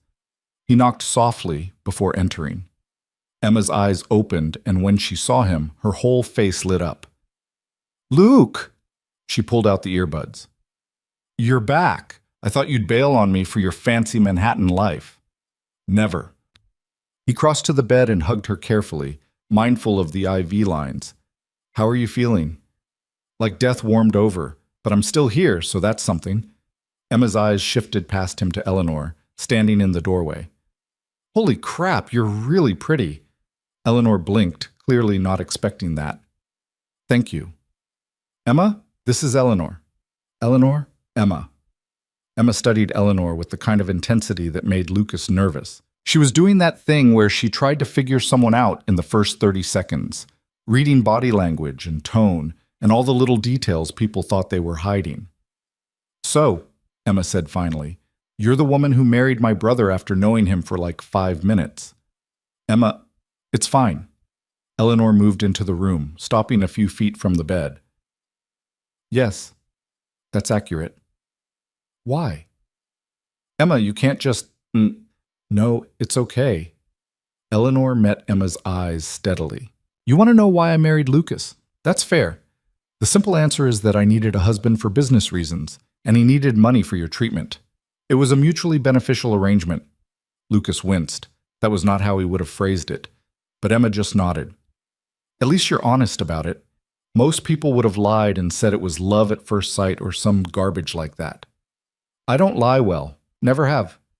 Me neither. Luke says it's because we're terrible people. I said you have no filter, Lucas corrected. That's different. Emma ignored him, still focused on Eleanor. So it's fake. The marriage. Legally, it's real. Emotionally, Eleanor paused, choosing her words carefully. It's complicated. That's a very adult answer. I hate adult answers. Emma shifted in bed, wincing slightly. Here's what I want to know. Are you going to hurt my brother? Emma, because he's doing this for me. He married a stranger, moved into a penthouse, is pretending to be someone he's not. Also, I don't die. That's a lot. And if you're just using him, if you don't actually care about what this costs him, then I have a problem with you, billionaire or not. The room went very quiet. Lucas started to say something, but Eleanor held up a hand. You're right, she said quietly. Lucas gave up a year of his life for you. That is a lot. More than most people would do. She moved closer to the bed, her voice steady but softer than Lucas had ever heard it. I can't promise I won't hurt him. I can't promise this arrangement won't have consequences neither of us anticipated, but I can promise that I will hold up my end of the deal. Your treatment, your recovery, your future, those are guaranteed, regardless of what happens between Lucas and me. You have my word. Emma watched her for a long moment. Then, slowly, she smiled. Okay. You can stay. I appreciate the permission. Don't get cocky. I'm still evaluating you. Emma glanced at Lucas. She's less Ice Queen than I expected. More like, I don't know, Ice Princess, maybe. That's not really better, Em. It's a little better. Emma yawned, suddenly looking exhausted. Sorry, the meds make me tired. We should let you rest, Eleanor said. But I'd like to visit again tomorrow if that's all right. Emma's eyes widened slightly. You're staying? For a few days. I have work I can do remotely, and Eleanor glanced at Lucas. I think it's important that I understand what your brother is fighting for. Wow. Okay. Yeah, you can come back. Emma settled deeper into her pillows. Luke, don't let her leave without showing her the good coffee place. The hospital stuff tastes like dirt. I'll take care of it. They left Emma to sleep and walked back through the hospital in silence. Outside, the late afternoon sun was warm, and Lucas led Eleanor down the block to a small cafe that served the best espresso in the neighborhood. They sat at an outdoor table, and for a while neither of them spoke. Finally, Eleanor said, "She's remarkable." Yeah, she is. She reminds me of myself at that age, stubborn, suspicious of everyone, determined not to show weakness.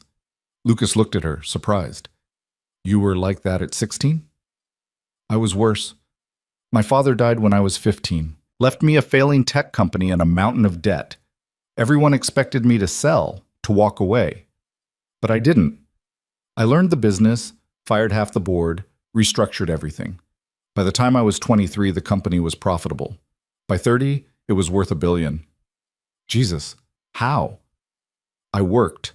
Every day, all day. No friends, no relationships, no life outside the office. Just work.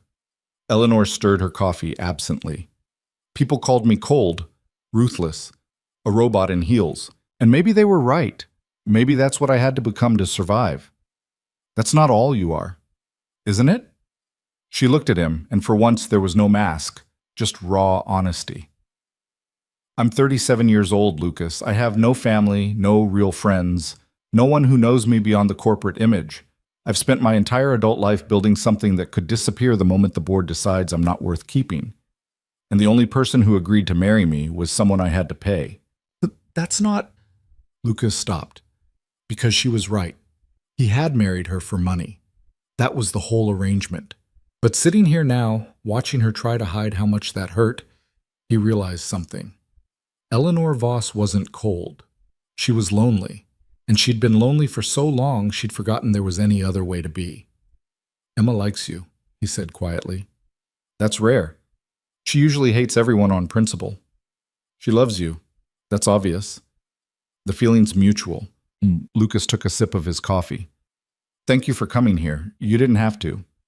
Yes, I did. If Marcus Webb is investigating us, he'll look at everything. How we interact, whether we know each other's families, if we actually spend time together, coming here, meeting Emma. It adds authenticity. Is that the only reason? Eleanor was quiet for a moment, then, no, I wanted to meet her. I wanted to understand why you agreed to this, and I wanted her to know that I'm not... She stopped, searching for words. I'm not the villain in this story. I know how it looks. Rich woman buying a husband. But it's more complicated than that. I know. Do you? Lucas thought about the past few weeks. The penthouse, the gala. The way Eleanor had checked on Emma without being asked. The way she'd stood on that balcony looking devastated at the thought of losing everything she'd built. The way she was sitting here now, thousands of miles from her office, because she thought it mattered. Yeah, he said, I do. They finished their coffee and walked back to the hotel Eleanor had booked, a place far nicer than the one Lucas had been staying in, 2 rooms, adjoining door between them. Eleanor disappeared into hers immediately to take a call, leaving Lucas alone with his thoughts. His phone buzzed, a text from Emma. Your wife is weird, but I don't hate her. That's basically a gold star from me. Lucas smiled and typed back, noted. Get some rest. Are you staying in Germany for a while? A few days? Eleanor has to get back for work. But you're coming back after she leaves, right? You promised. Lucas hesitated. He had promised. But with Marcus Webb investigating, with the board watching every move, maybe it was smarter to stay in New York, to be visible, public, convincing. I'll figure it out, he typed. Either way, I'm not abandoning you. I know. Love you. Love you too, Em. He set the phone down and stared at the ceiling of his hotel room. This was supposed to be simple. 1 year, clear terms. Everyone gets what they need. But nothing about this was simple anymore. Emma was thousands of miles away fighting for her life. Eleanor was being hunted by a private investigator who wanted to destroy her. And Lucas was caught in the middle, pretending to be someone he wasn't for reasons that felt less clear every day. A knock on the adjoining door pulled him from his thoughts. He opened it to find Eleanor standing there, changed into comfortable clothes, her hair pulled back in a ponytail. I'm ordering room service, she said. Do you want anything? Sure, whatever's fine. Helpful. But she was almost smiling. Come on, you can't just eat whatever. Pick something. They ended up in her room with the menu spread between them on the couch. Eleanor ordered in German, which was impressive, and also made Lucas feel inadequate. When the food arrived, schnitzel, roasted vegetables, some kind of pasta Lucas didn't recognize, they ate in comfortable silence. Can I ask you something? Lucas said eventually. Depends on the question. Why did you really come here? And don't say authenticity or the investigation. What's the real reason? Eleanor set down her fork. She was quiet for a long time, and Lucas was starting to think she wouldn't answer. Then, because I wanted to see what it looks like. Someone fighting for another person the way you fight for Emma. I've never had that. Never been that person for anyone. Never had anyone be that person for me. She looked at him directly. And I wanted to understand what I'm protecting. You married me to save her. That means she's part of this equation. I needed to meet her to see why she's worth it. And she is. Worth it. Worth fighting for. Eleanor's voice was soft. You're lucky, Lucas, to have someone who matters that much. A lot of people never do. You could. Have someone, I mean. Could I? She smiled, but it was sad. I'm not exactly easy to love. I work too much. I'm too direct. I don't know how to let people in. The last relationship I had ended because he said being with me was like dating a corporation. He wasn't wrong. That guy was an idiot. Maybe. Or maybe he was honest. Eleanor stood, gathering the empty plates. We should get some sleep. Tomorrow I want to talk to Dr. Weber about Emma's prognosis. and I thought we could spend the afternoon with her if she's feeling up to it. She'd like that. Eleanor paused at the door to the adjoining room. Lucas, what you said at the gala about me fighting harder than anyone you've met, did you mean it? Yeah, I did. Why? Because it's true. You built something from nothing. You survived in a world designed to destroy you, and you're still standing. That takes more strength than most people have. Eleanor's eyes shimmered just for a second. Then she blinked, and the moment passed. Good night, Lucas. Night, Eleanor. She closed the door between them, and Lucas lay in bed thinking about everything she'd said, about loneliness and worth and what it meant to matter to someone. He'd never thought about Eleanor as lonely before. She'd always seemed too powerful, too self-contained, but now he saw it. The way she held herself apart, the way she measured every word, the way she looked at Emma like she was witnessing something foreign and precious. The next morning, they met Dr. Weber in his office. He showed them Emma's latest scans, explained the treatment protocol in detail, walked them through best case and worst case scenarios. The best case, Emma responds to treatment, goes into remission, returns home in 3 months. Worst case, the treatment fails, the cancer spreads, they make her comfortable. What are her actual chances? Eleanor asked. She'd been quiet through most of the meeting, but now her voice was steady, demanding real answers. Dr. Weber hesitated. Statistically, 40% survival rate over 5 years, but Emma is strong, young, otherwise healthy. I believe her chances are better than average. How much better? 55, maybe 60%. Eleanor absorbed this. And if the treatment works, what's her quality of life? Normal. She'll need regular monitoring, but most patients return to full function within a year. Most. Some experience long-term effects, fatigue, weakened immune systems, increased cancer risk later in life. But compared to the alternative, he spread his hands. Compared to dying, it's acceptable, Eleanor finished. I understand. They spent the afternoon with Emma. She was more alert today, the pain medication adjusted to a better balance. Eleanor sat in the chair beside the bed while Lucas perched on the windowsill, and they talked about nothing important. Music, movies, what food Emma missed most from home. Eleanor was surprisingly good at it. The small talk, the gentle questions, the way she listened like Emma's opinions actually mattered. At one point, Emma asked Eleanor about running a company. What's it like? Being in charge of everything? Terrifying, Eleanor said honestly. Every decision could be the one that ruins everything. Every hire could be the wrong person. Every risk could backfire. You don't sleep well. You don't sleep at all sometimes. So why do it? Because when it works, when you build something real that matters, that employs thousands of people and changes how the world functions, there's nothing else like it. It's worth the fear. Emma nodded slowly. That's how I feel about living. Every day could be the one where my body gives up. Every scan could show the cancer spreading. But when I have a good day, when I can laugh or listen to music or just be alive, it's worth the fear. Eleanor's expression shifted. Something cracked in that perfect composure. Yes, exactly that. They sat in silence for a moment, some understanding passing between them that Lucas couldn't quite grasp. Then Emma yawned and the moment broke. Sorry, I'm wiped. Well, we should let you rest. Eleanor stood. Can we come back tomorrow? Definitely. Bring better snacks, though. Hospital food is tragic. Noted. Outside Emma's room, Lucas turned to Eleanor. You were good with her. She's easy to talk to, honest. I like that. She likes you too. That's a miracle, honestly. They walked through the hospital and out into the summer evening. The city was beautiful at this hour, golden light making everything look softer. Eleanor stopped on the sidewalk, turning to face him. Lucas, I need to ask you something. Okay? If the investigation goes badly, if Marcus Webb finds proof this marriage is fake, the board will remove me. I'll lose the company. But the contract we signed guarantees Emma's treatment continues regardless. You and she would be fine. Eleanor's voice was steady, but her eyes were uncertain. If it comes to that, if you have to choose between protecting me and protecting yourself, I need you to choose yourself. Don't go down with my ship. Eleanor, I'm serious. You don't owe me anything beyond what we agreed to. If Webb comes after you, if he offers you a deal to testify against me, Take it. Save yourself. Lucas stared at her. You think I'd do that? Throw you under the bus to save myself? I think you're smart enough to know when a fight is lost. And I think you don't know me as well as you think you do. Lucas stepped closer. I told you last night, all in. That wasn't conditional. That wasn't all in unless things get hard. I meant it. We're in this together. Why? You barely know me. Maybe.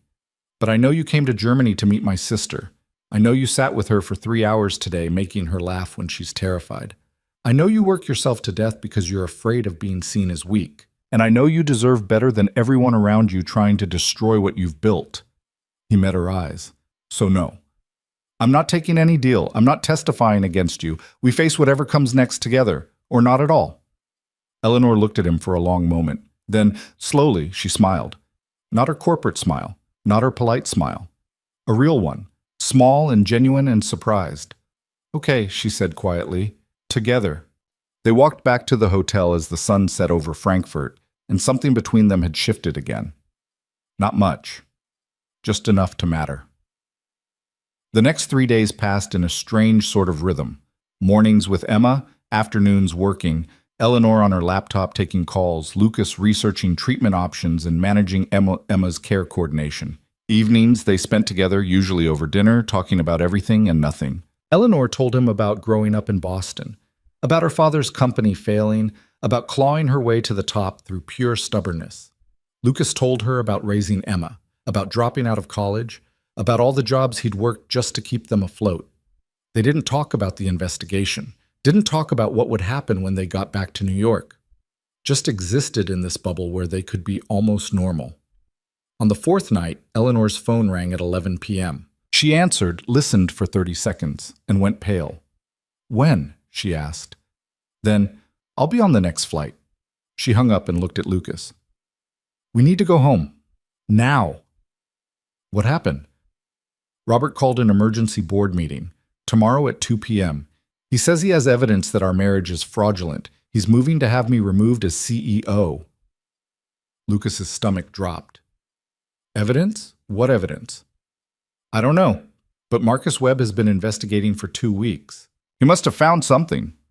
Eleanor was already moving, pulling out her laptop, booking flights. We can be in New York by noon if we leave in an hour. What about Emma? What about her? I can't just leave. Lucas. Eleanor stopped, turning to face him. Emma is safe here. The treatment is working. Dr. Weber is excellent, and she has a full medical team. But if we don't stop this, if Robert succeeds, everything falls apart. Not just for me, for you, for Emma's future treatment, for all of it. She was right. Lucas knew she was right. But the thought of leaving Emma alone in a foreign country while he flew back to fight a battle that might already be lost made him feel sick. His phone buzzed. A text from Emma. Go, I heard the nurses talking. Your wife needs you. I'll be fine. How did you? Hospital walls are thin and nurses gossip. Go. Fix this. Then come back and tell me how you saved the day. Lucas showed Eleanor the text. She read it and something in her expression softened. Your sister is bossy. Yeah, I wonder where she gets it. They packed in 15 minutes and were in a car to the airport 20 minutes after that. The flight back to New York was tense and quiet.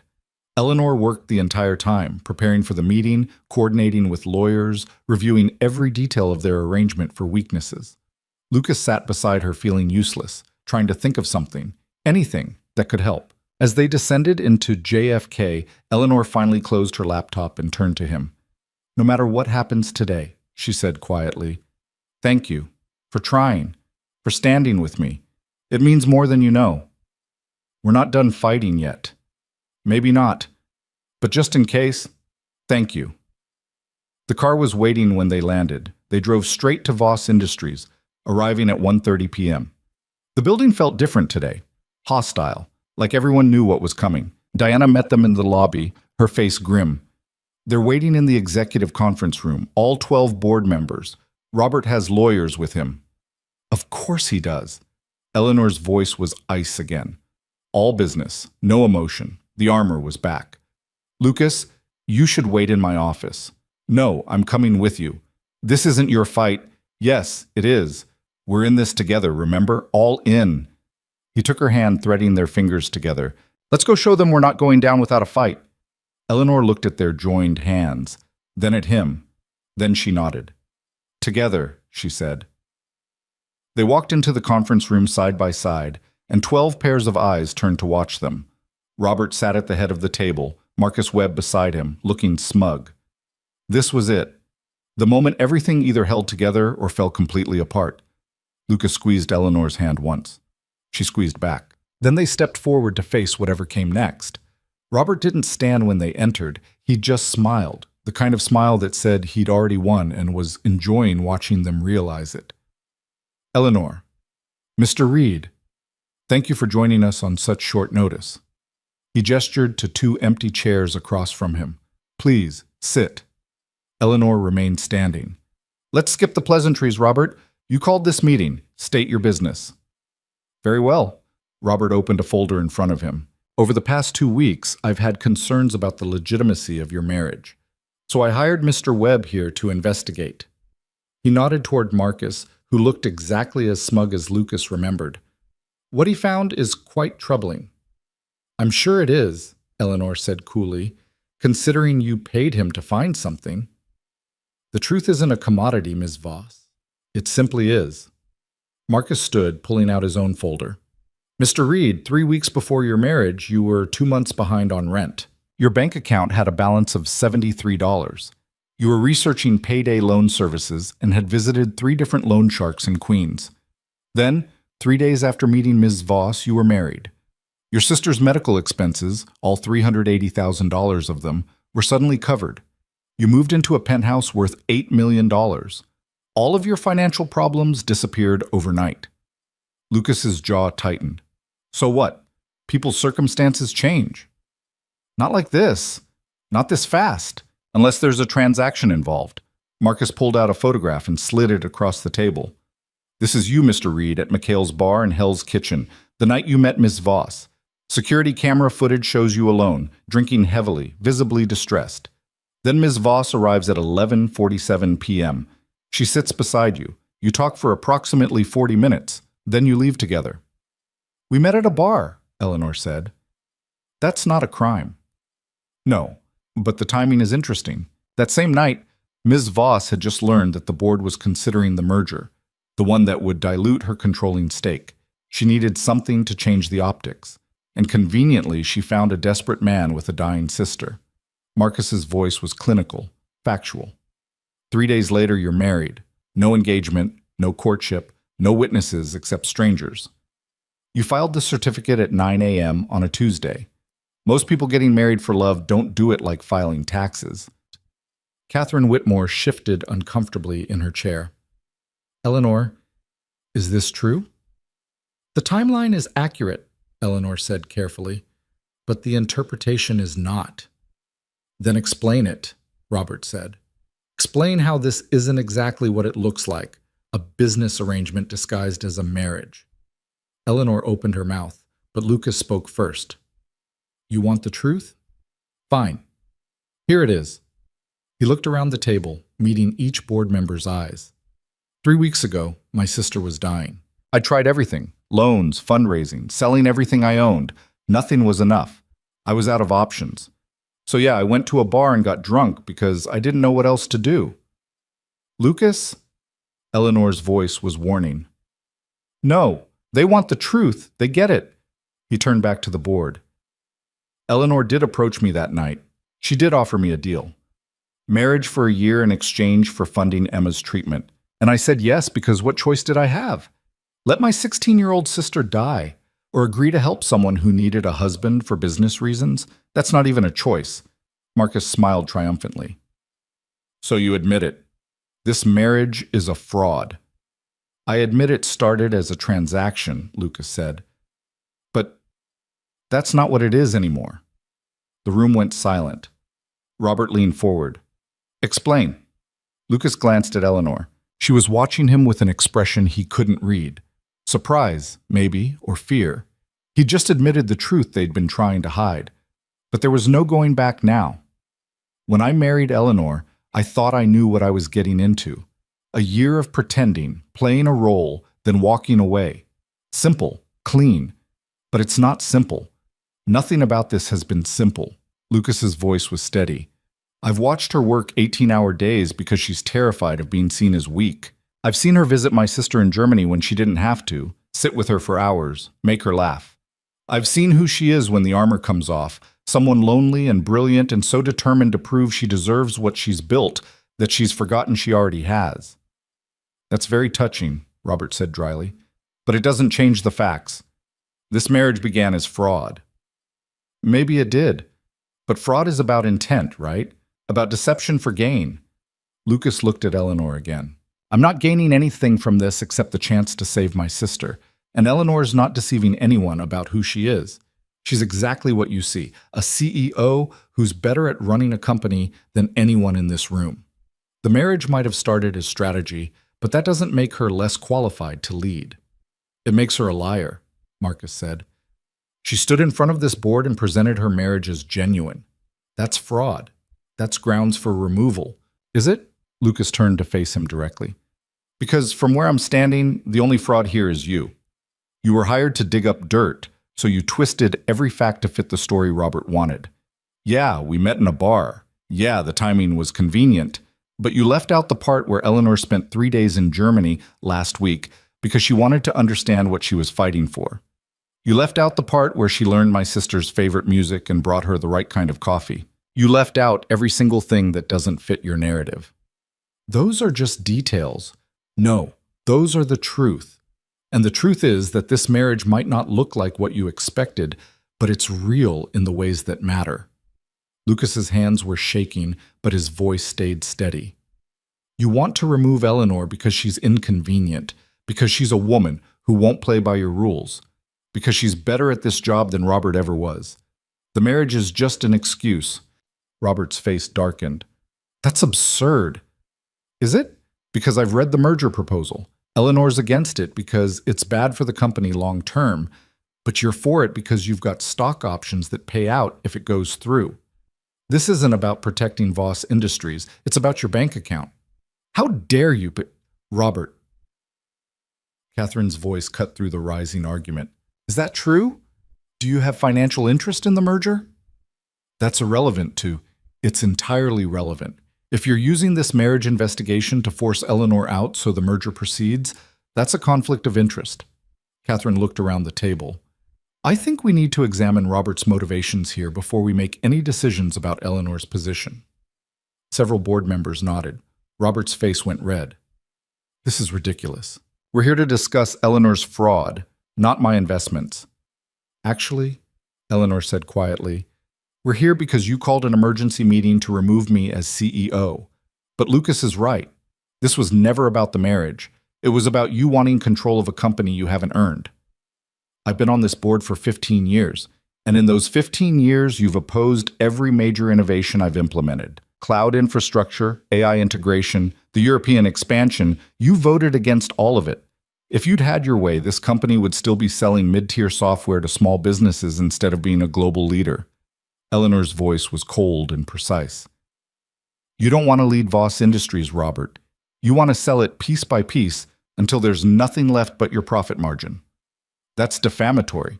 It's documented. Every vote, every meeting, every time you prioritize short-term gains over long-term growth. I have 15 years of records proving that your judgment is consistently wrong.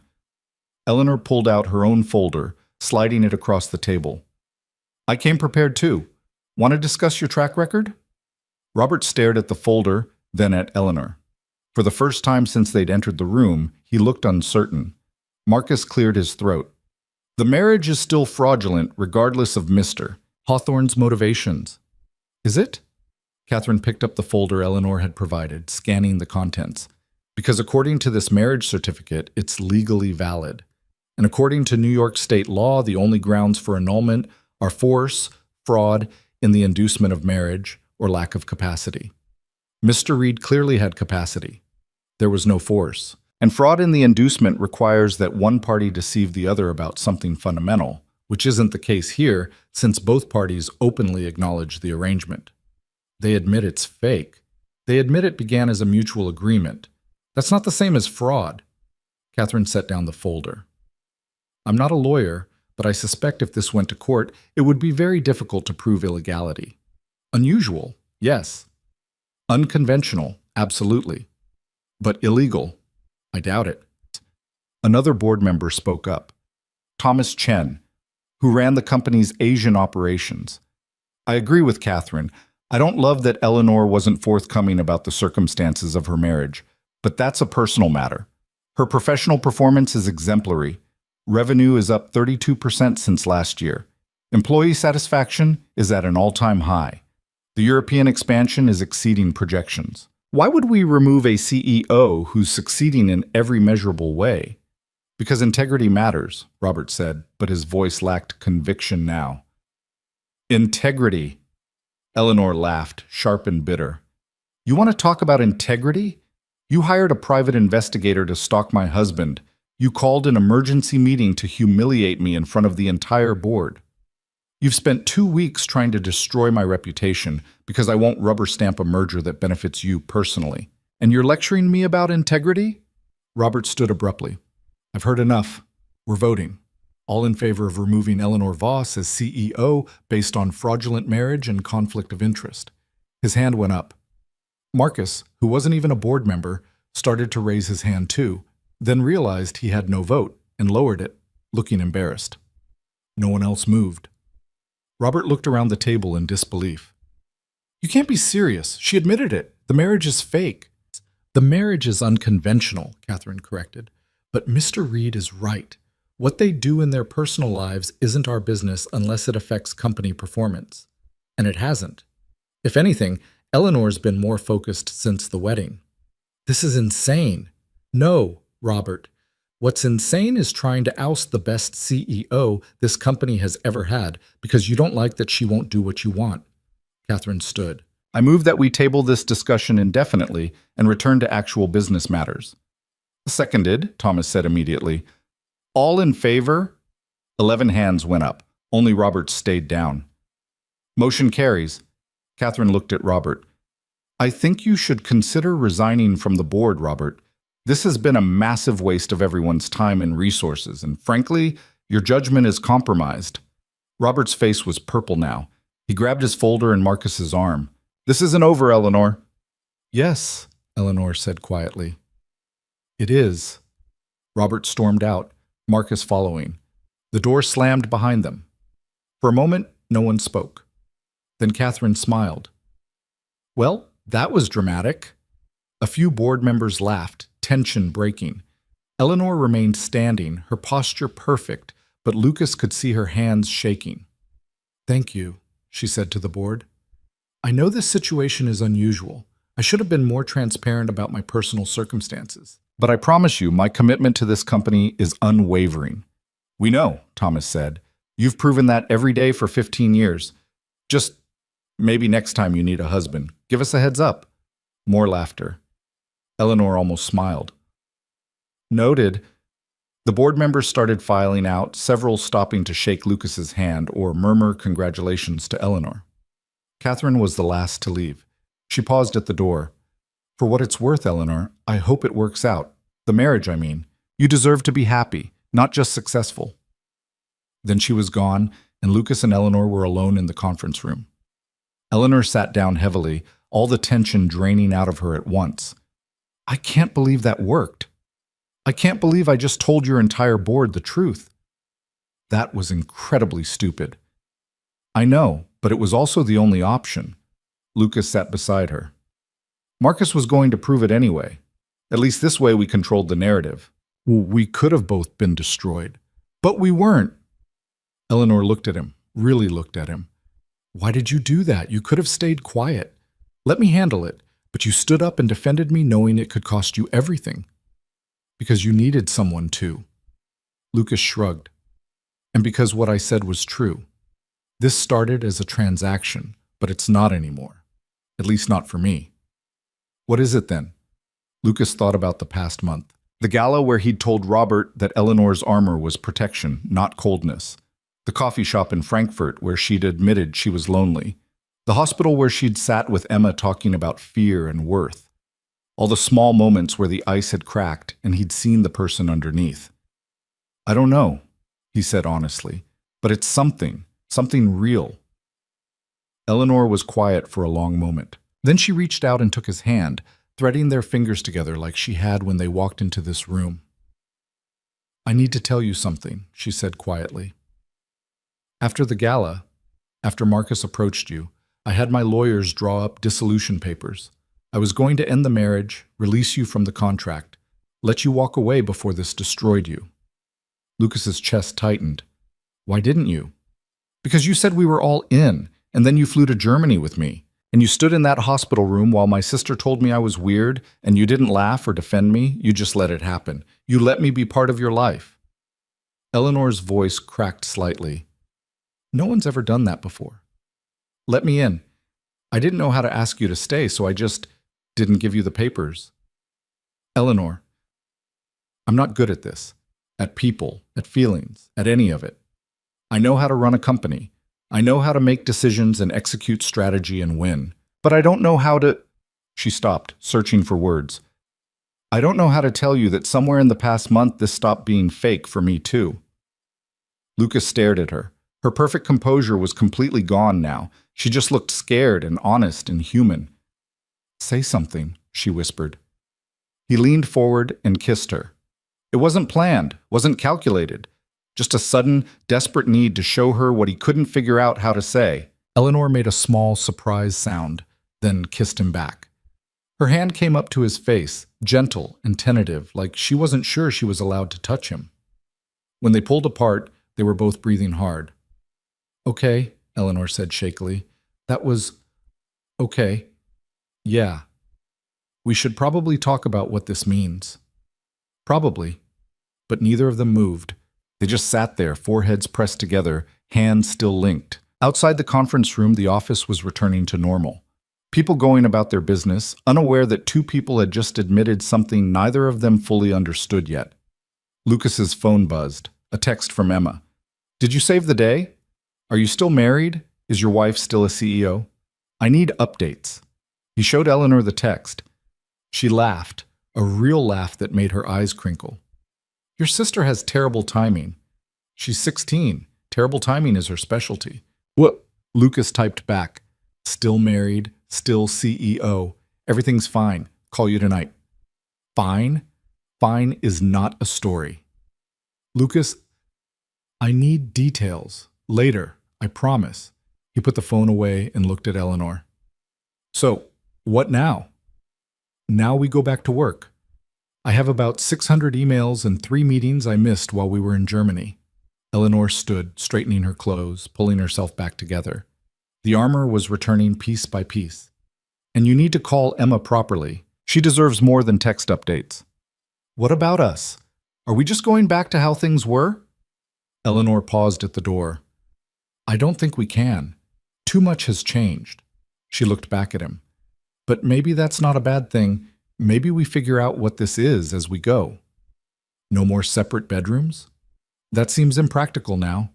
Her lips quirked. "But I snore. Fair warning." "I'll survive." "You." They walked out of the conference room together, and Lucas realized people were watching them differently now. Not with suspicion or curiosity, just with acceptance. The CEO and her husband. Nothing scandalous, nothing wrong, just two people who'd figured out how to be together despite starting from impossible odds. Diana was waiting outside Eleanor's office. "I've rescheduled your afternoon meetings. You have an hour before the next one. And Mr. Reed, there's someone here to see you." Lucas frowned. "Who?" "She's waiting in the lobby. Said her name is Emma Reed." Lucas's heart stopped. "What?" He ran to the elevator, jabbed the button for the lobby, rode down in an agony of confusion and fear. What was Emma doing here? She was supposed to be in Germany. She wasn't supposed to travel. Dr. Weber said. The elevator doors opened, and there she was. Sitting in a wheelchair, a nurse beside her, grinning like she'd just pulled off the best prank in history. "Surprise," she said. Lucas crossed the lobby in 3 seconds flat. "What are you doing here? How are you here? You're supposed to be in treatment." "Relax. Dr. Weber cleared me for travel. I'm between treatment rounds, and he said a few days at home would be good for morale." Emma's smile was mischievous. "I figured you could use some moral support. and I wanted to meet your fancy board members who tried to fire your wife. You can't just... How did you even get here? Diana arranged everything. Private medical flight, ambulance to the hospital, then here. Your wife's assistant is scary efficient. Lucas turned to see Diana standing by the elevator, looking satisfied with herself. Ms. Voss thought Emma might want to be here for the aftermath. I coordinated with Dr. Weber's team this morning. Eleanor knew. She suggested it. Lucas looked at Emma, then at Diana, then back at Emma. You're all insane, but you love us anyway. Emma grabbed his hand. So, did you save the day? Tell me everything. Lucas knelt beside the wheelchair so he was at her eye level. I might have told your entire board that our marriage started as fake. Emma's eyes went wide. You what? Then I told them it wasn't fake anymore. Oh my, Lucas, did it work? Somehow, yeah. Robert's probably getting forced out. Eleanor's still CEO. We're still married. And are you still pretending? Lucas thought about the kiss, about Eleanor's hand in his, about the way she'd said this stopped being fake for me too. No, he said quietly. I don't think we are. Emma studied his face, then smiled. Good. She's weird and scary, but she's also kind of perfect for you. Plus, she saved my life. That buys her a lot of points. Only you would grade my wife like a test. Someone has to. Emma yawned suddenly, looking exhausted. Sorry. The flight was long. We need to get you to a hotel, or a hospital, or... The penthouse, Eleanor said from behind them. Lucas hadn't heard her approach. Emma can stay with us. We have plenty of room, and it's closer than a hotel. Emma looked up at her. Really? Really? Your brother will feel better if you're close, and frankly, so will I. Eleanor crouched down to Emma's level. But you need to rest. Dr. Weber was very clear about your limitations. Okay, Ice Queen. I thought I was upgraded to Ice Princess. You're on probation. Could go either way. But Emma was smiling. They got Emma settled in one of the guest rooms, a process that involved the nurse, approximately 40 pillows, and Emma giving detailed instructions about which music she wanted access to. By the time everything was arranged, it was almost 6 p.m. Eleanor had disappeared into her office for a conference call, and Lucas sat with Emma until she fell asleep. He found Eleanor still working in her study, laptop open, phone on speaker while she discussed supply chain issues with someone in Singapore. She held up one finger. Wait, and finished the call. Sorry, crisis in the Jakarta facility. Is everything always a crisis with you? Usually, yes. She closed the laptop. How's Emma? Asleep, happy, probably going to milk this visit for all it's worth. Good. She deserves to. Eleanor stood, stretching. I'm done for the day. Want dinner? You're actually done. It's only 6. It's been a long day. I'm allowing myself to stop working early. She moved toward him, hesitant. Besides, I have better things to do. Like what? Like figuring out what we are now. We never finished that conversation. They ended up on the couch with takeout from someplace that delivered gourmet Italian for $30 a plate. Eleanor ate with her legs tucked under her, hair down, looking more relaxed than Lucas had ever seen her. So, she said, ground rules. We need ground rules. We need something. We can't just wing this. Eleanor set down her fork. I'm not good at relationships. I work too much. I'm not romantic. I don't know how to do the normal couple things people expect. Neither do I. I've been too busy raising Emma to date anyone seriously. So we're both terrible at this. Looks like it.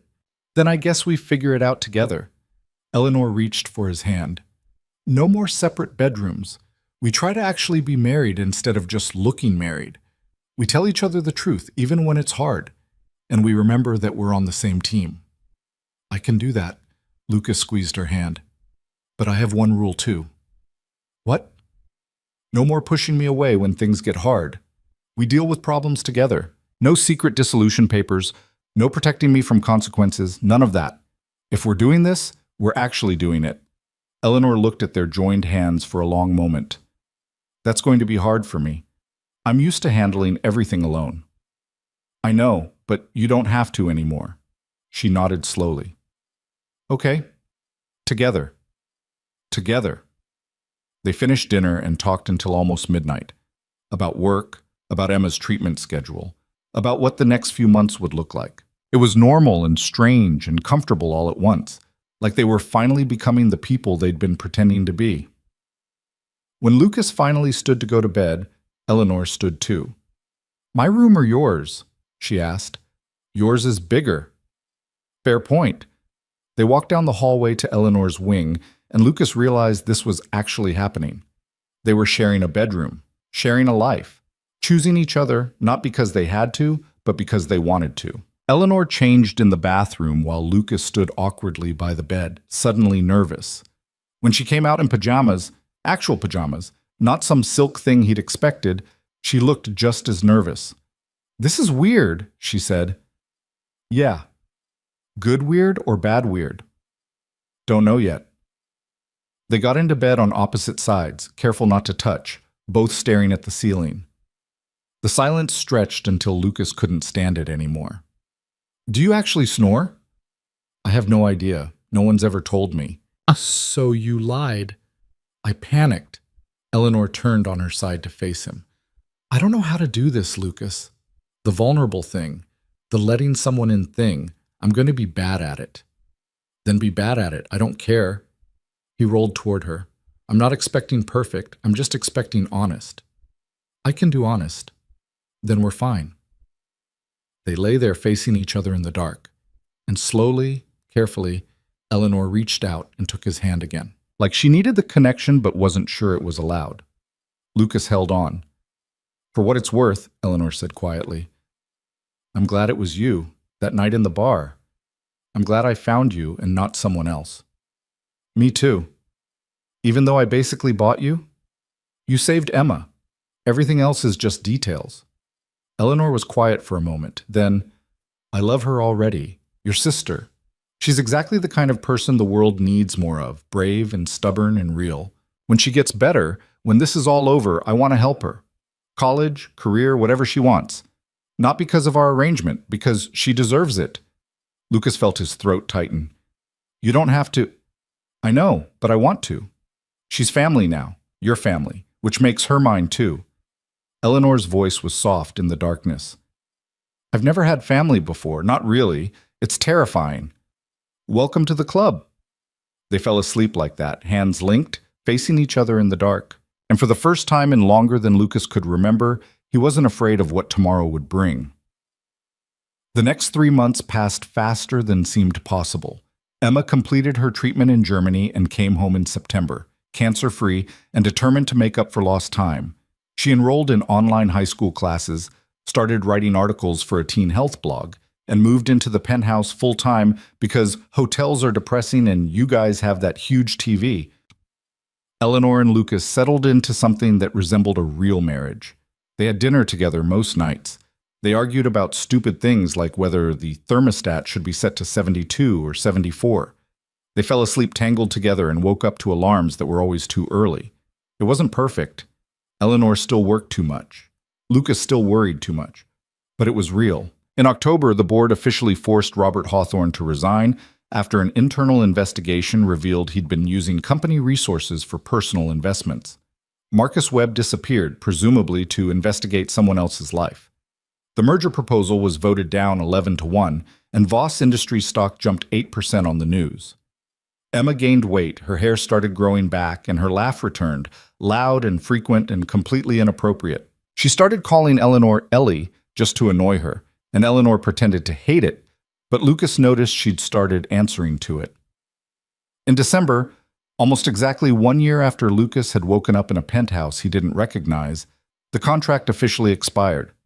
Lucas and Eleanor sat in the living room with the dissolution papers Diana had prepared so many months ago spread out on the coffee table. "So," Eleanor said, "this is it. 1 year, you're officially free." Lucas looked at the papers, then at Eleanor.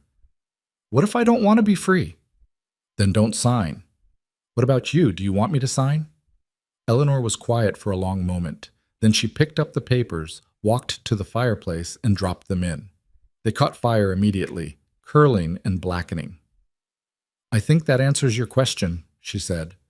Lucas crossed to her, pulled her close, kissed her like he'd been wanting to all day. So we're doing this? Actually married? No contract? No end date?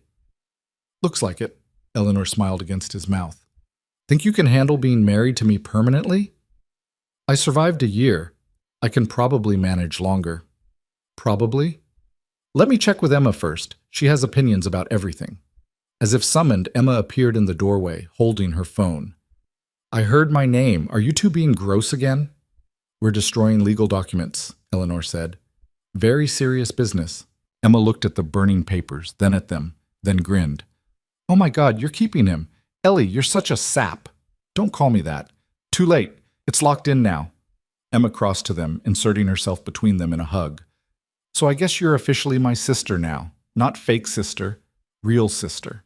Eleanor's arms came around both of them. I guess I am. Good, because I already bought you a Christmas present and I don't have a receipt. They stood there in front of the fireplace, the three of them together, while the last remnants of the contract burned away to nothing. Outside, snow was starting to fall over Manhattan, covering the city in white. The year was ending. A new one was beginning. 1 year later, Lucas stood in the same spot by those same windows and watched Emma run across the lawn of the house they'd bought in Connecticut. She was chasing a dog, some ridiculous golden retriever puppy Eleanor had brought home one day despite having zero experience with pets. Emma was laughing, her hair long again and shining in the sun, her face bright with life and health and pure joy. Eleanor came up behind him, wrapping her arms around his waist and resting her chin on his shoulder. What are you thinking about? How different everything is from 2 years ago. Good different? Best different. Lucas turned in her arms to face her. I woke up married to a stranger and ended up with a family. Lucky you. Lucky us. Outside, Emma caught the dog and fell into the grass laughing. The puppy licked her face enthusiastically. She was alive, healthy, free. Everything they'd fought for, everything they'd risked, had been worth it for this moment. Eleanor took Lucas's hand and led him outside. They sat on the porch together while Emma and the dog played in the autumn sunshine.